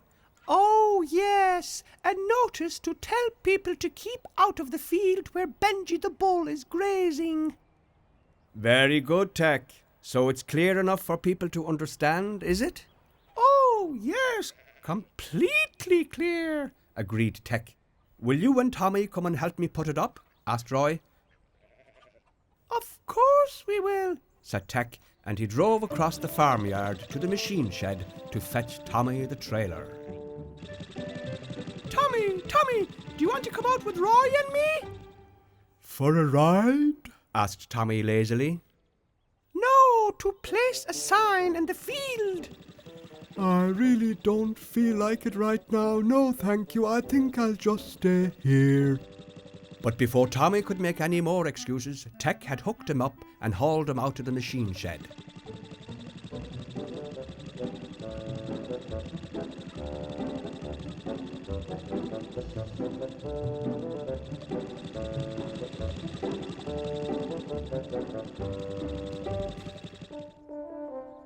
Mallet and hammer. That's all I need now, said Roy.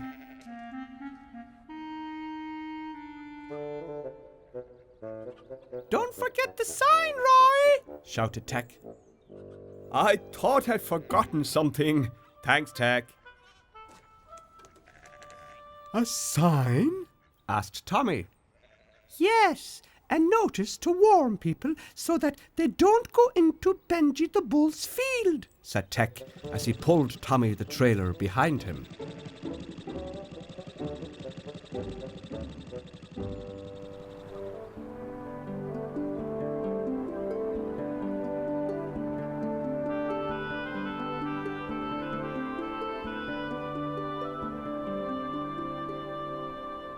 Benji the bull? Tommy shuddered. I don't want to go into the field where Benji the bull is, and you shouldn't go there either, Tec. You should know that bulls go mad when they see red, and Benji will be very angry when he sees you. But Benji the bull isn't in the field yet, said Tec. Do you want to place the notice here, Roy? Asked Tec. No, I think I'll put it next to that gate over there, said Roy, and he walked across the field to the gate. I'm not going over there, shouted Tommy the trailer. I'm not going into any field where there's a bull, and Benji the bull is very dangerous. How many times do you have to be told? Benji the bull isn't in the field yet.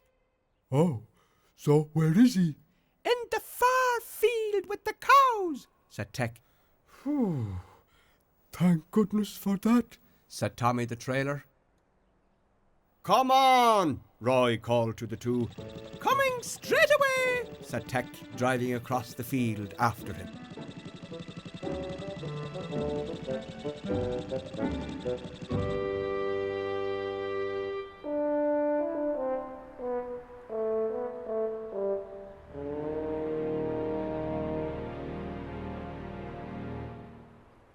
There we are. It's very clear to everyone, isn't it? Said Roy.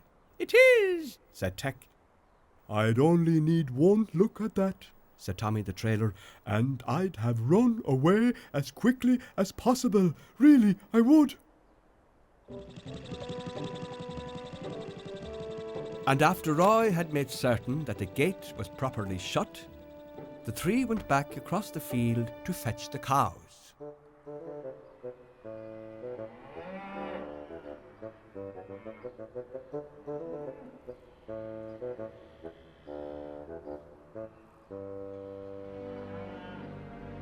Have they gone into the field? Asked Tommy the trailer. Yes, they have, said Tec. Well, thank goodness for that, said Tommy the trailer. I certainly wouldn't like to come face to face with Benji the bull.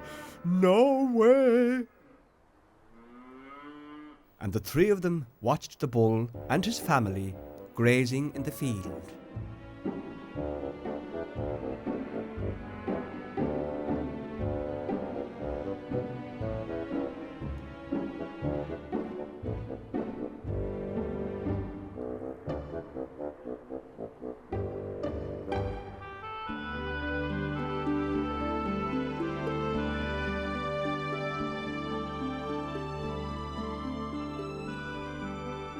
Cattle and sheep were not the only things to be seen on the fields of Family Farm today.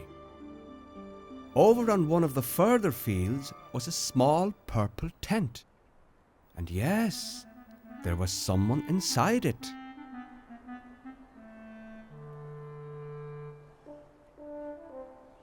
Ah, what a beautiful day, said Hitch, stretching out his arms wide and hitting Hike on the nose. Ouch! Yelled Hike.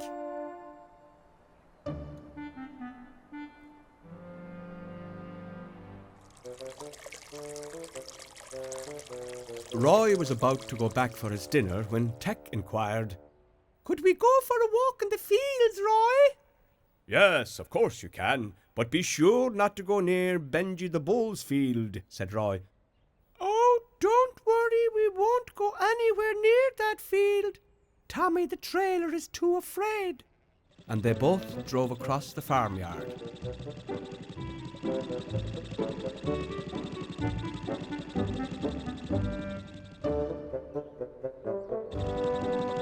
Where would you like to go first? Asked Tec. To see Tom Jack, Said Tommy the trailer excitedly. So Tec hauled Tommy behind him. And it was strange, but Tommy the trailer was much easier to pull when he was going where he wanted to go.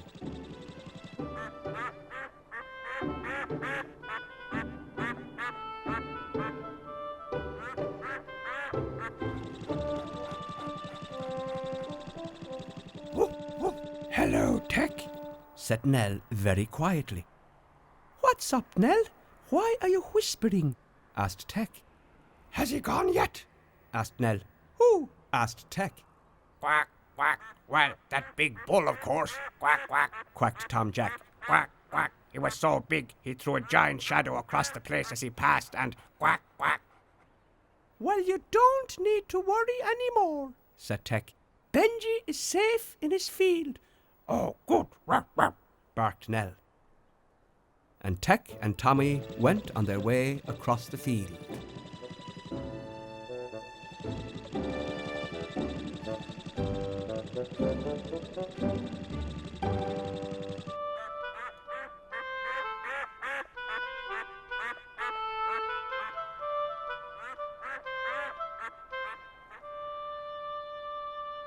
After lunch, Hitch and Hike decided to go for a walk. Wait for me, Shouted Hike. Yak! Ugh.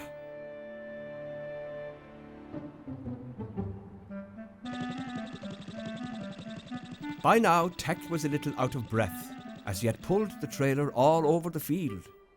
But who should pass by at that minute but Hitch and Hike? Ah, hello, Tommy, said Hitch to Tec. Ah, hello, Tec, Said Hike to Tommy.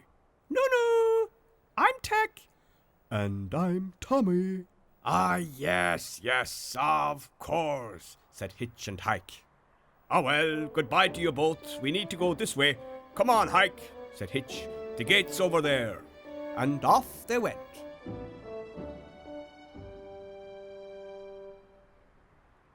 Galloping gaskets, they're going to Benji the bull's field, shouted Tec, and the little tractor and trailer hurried after them. No! They shouted. Don't go into that field. But even though Tommy shouted as loudly as possible and Tec hooted his horn as well, neither Hike nor Hitch heard them. They were too busy talking, and they both climbed over the gate.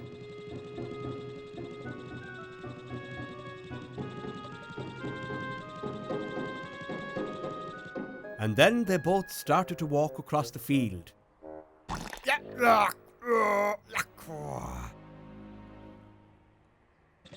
Oh, what shall we do?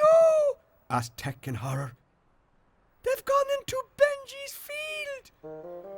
And Hitch has a bright red coat, said Tommy. But it didn't matter what colour Hitch and Hike's clothes were. Benji the bull did not like to see anyone in his field.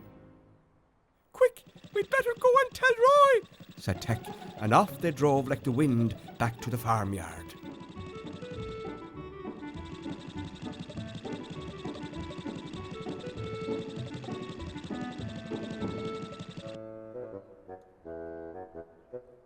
Oh, look, said Hitch. There's a buffalo over there.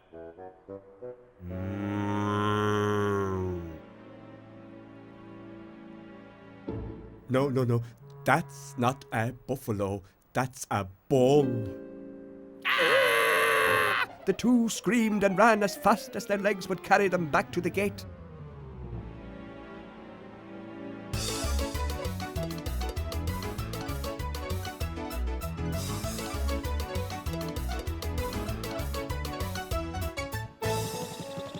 Roy, beep, beep, called Tec and Tommy.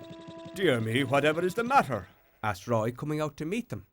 Hitch and Hike, they've gone into Benji the bull's field. But before Roy had a chance to do anything, Hitch and Hike rushed past. Bull! You shouldn't have gone into the field. Didn't you see the sign? Asked Roy crossly, shaking his head in despair. What sign? What sign? Asked Hitch and Hike. What sign indeed? Beep, beep! Tec hooted his horn loudly and began to drive after the walkers. Tec! Called Roy. But it was too late because Tec had driven Hitch and Hike all the way from Family Farm, hooting his horn loudly as he went after them. And they would not be allowed back until they had learned to read notices and obey them.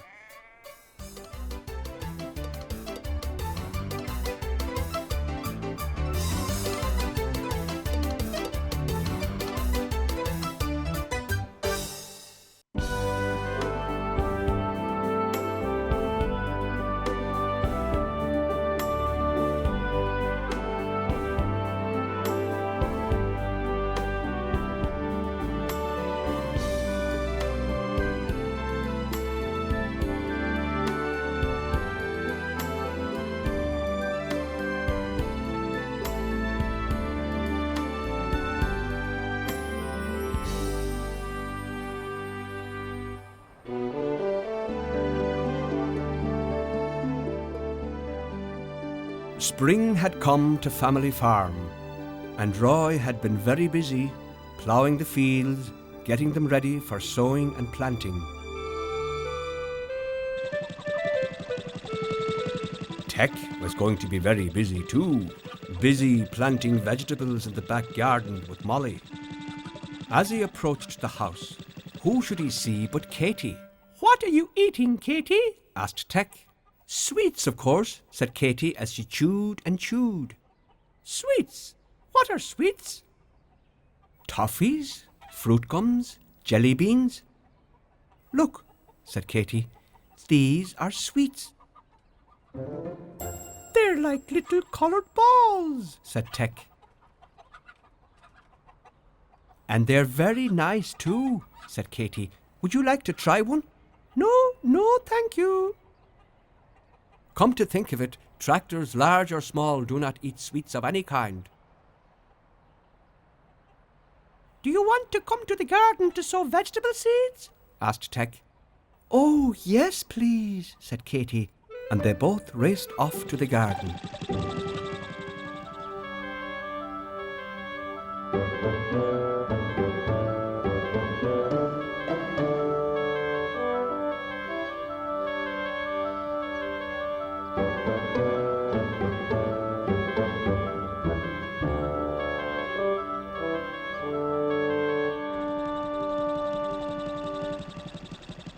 Molly was in the garden. She was dripping with sweat as she had been digging the earth and preparing the seed beds for the seeds.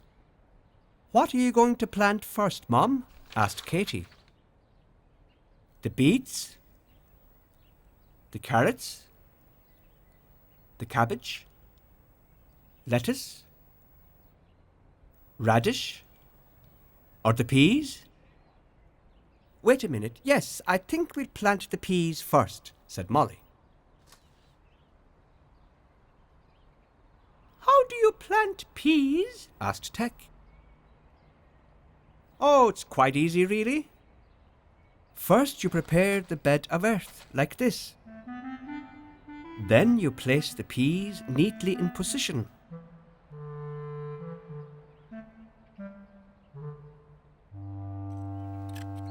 And then you cover them over with the earth again." "I said it was easy, didn't I?" smiled Molly. "Easy peasy." "Would you like to plant some peas, Katy?" "Oh, please, Mum."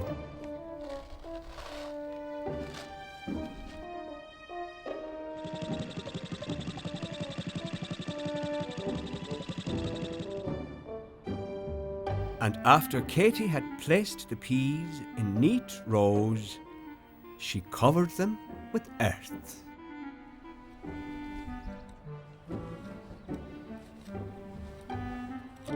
"There," said Molly, "you've planted the peas. And just think, from one little pea, you'll get hundreds more peas." But just at that moment, the phone rang. "Keep on planting," said Molly. "I'll be back in a second." Then Tec had a good idea. "Katy, why don't you plant some of those sweets?" asked Tec. Oh, yes. Katy really liked that idea. She would have hundreds and hundreds of sweets growing in the garden. Checking to see that her mother wasn't watching, she started to plant the sweets. "Well done, Katy," said Tec happily. "What colour shall I do next, Tec?" asked Katy. "Yellow," shouted Tec. So Katy placed the yellow sweets in the earth. Then she planted the green ones, and then the orange sweets, carefully covering them all with earth when she'd finished. Soon Molly returned to the garden. "Have you finished planting those peas?" she asked. "No, not yet," said Katy. "Well, come on, hurry up. What have you two been doing?" Tec and Katy laughed quietly together.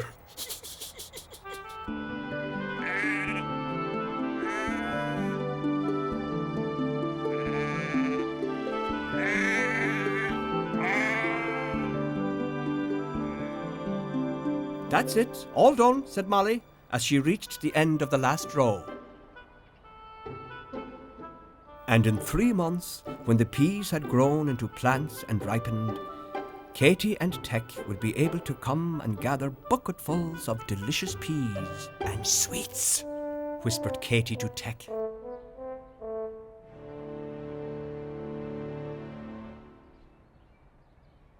"Katy," frowned Molly, "you haven't eaten all those sweets, have you?" "Too many sweets are not good for you," said Molly. "Come on, let's get back to the house now, Katy."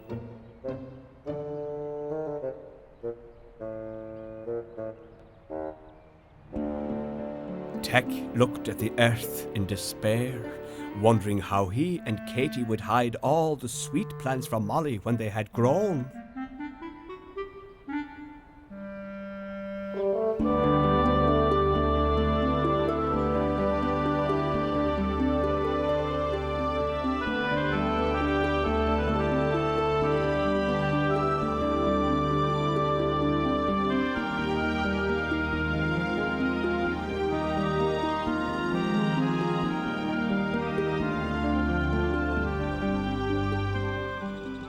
3 months later, Tec was wandering around the farmyard when he remembered what Molly had said. Too many sweets are not good for you. What had she meant, he wondered. And just what was in those sweets that Katy liked so much? I know, I'll go and ask Gertie, he said, and off he went. Gertie! Gertie the goat! Excuse me! Do you ever eat sweets? Sweets? What sort of things are those? Asked Gertie. Well, little coloured balls that Katy likes to eat, said Tec.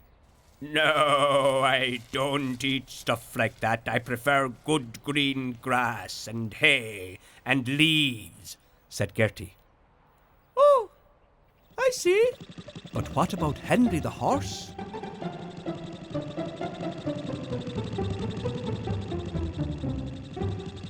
Henry! Henry! Tec called out breathlessly. Oh, hello, Tec. What's bothering you now? Do you like sweets, Henry? Asked Tec. Oh, sweets? No, I never eat them. They're far too sweet. They make my teeth rotten. Make your teeth rotten? Said Tec in horror. These sweets can't be very good to eat. It doesn't make sense. Tec felt puzzled and confused. After all, it had been his idea to plant the sweets in the garden so that Katy had thousands more sweets to eat. But if she was going to eat them all, then her teeth would rot, and the dentist would have to take all her teeth out.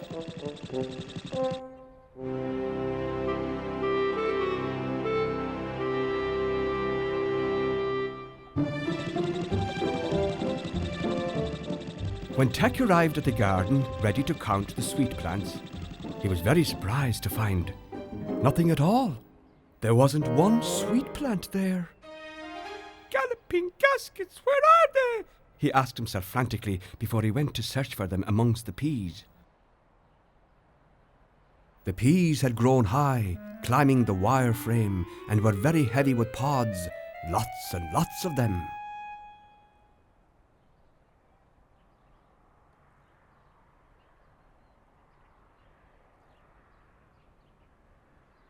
Hello, Tec, said Molly.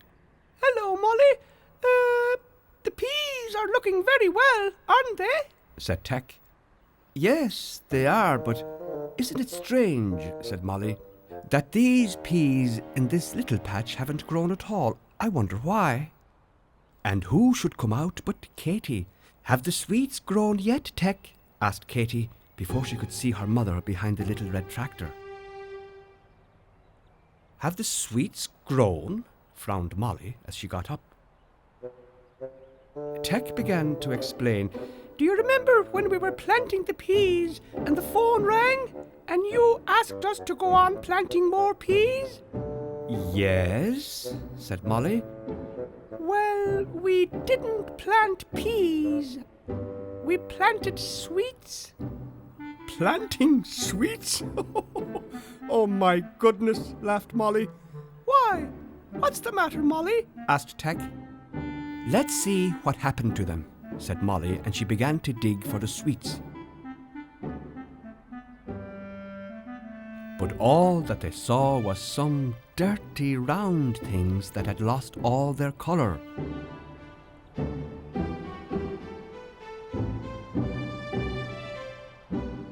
Tec said, You're quite right, Molly. Sweets are no good at all. Molly explained that it wasn't possible to grow sweets. But just look at the peas, she said. She pulled a pod from the pea plant and opened it up. Perfect peas! Exclaimed Tec. Take one, Katy. They're far sweeter than sweets and much, much better for your teeth, said Molly. It's a pity that I can't eat peas, said Tec. but he knew that all his friends liked peas.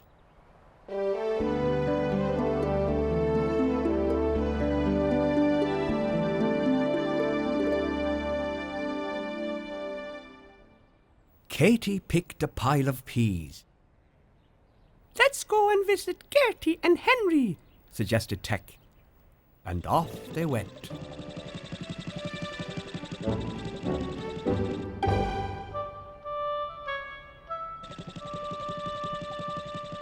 Would you like some peas, Gertie? asked Tec. Oh, thank you very much, said Gertie, and Katy didn't even have to shell the peas. Delicious. Very tasty indeed.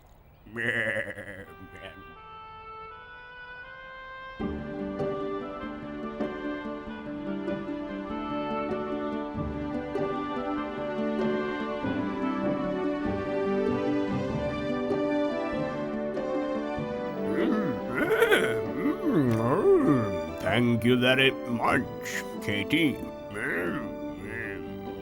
They are extremely nice. Indeed they are. Are there more? Yes, all the animals enjoyed eating peas.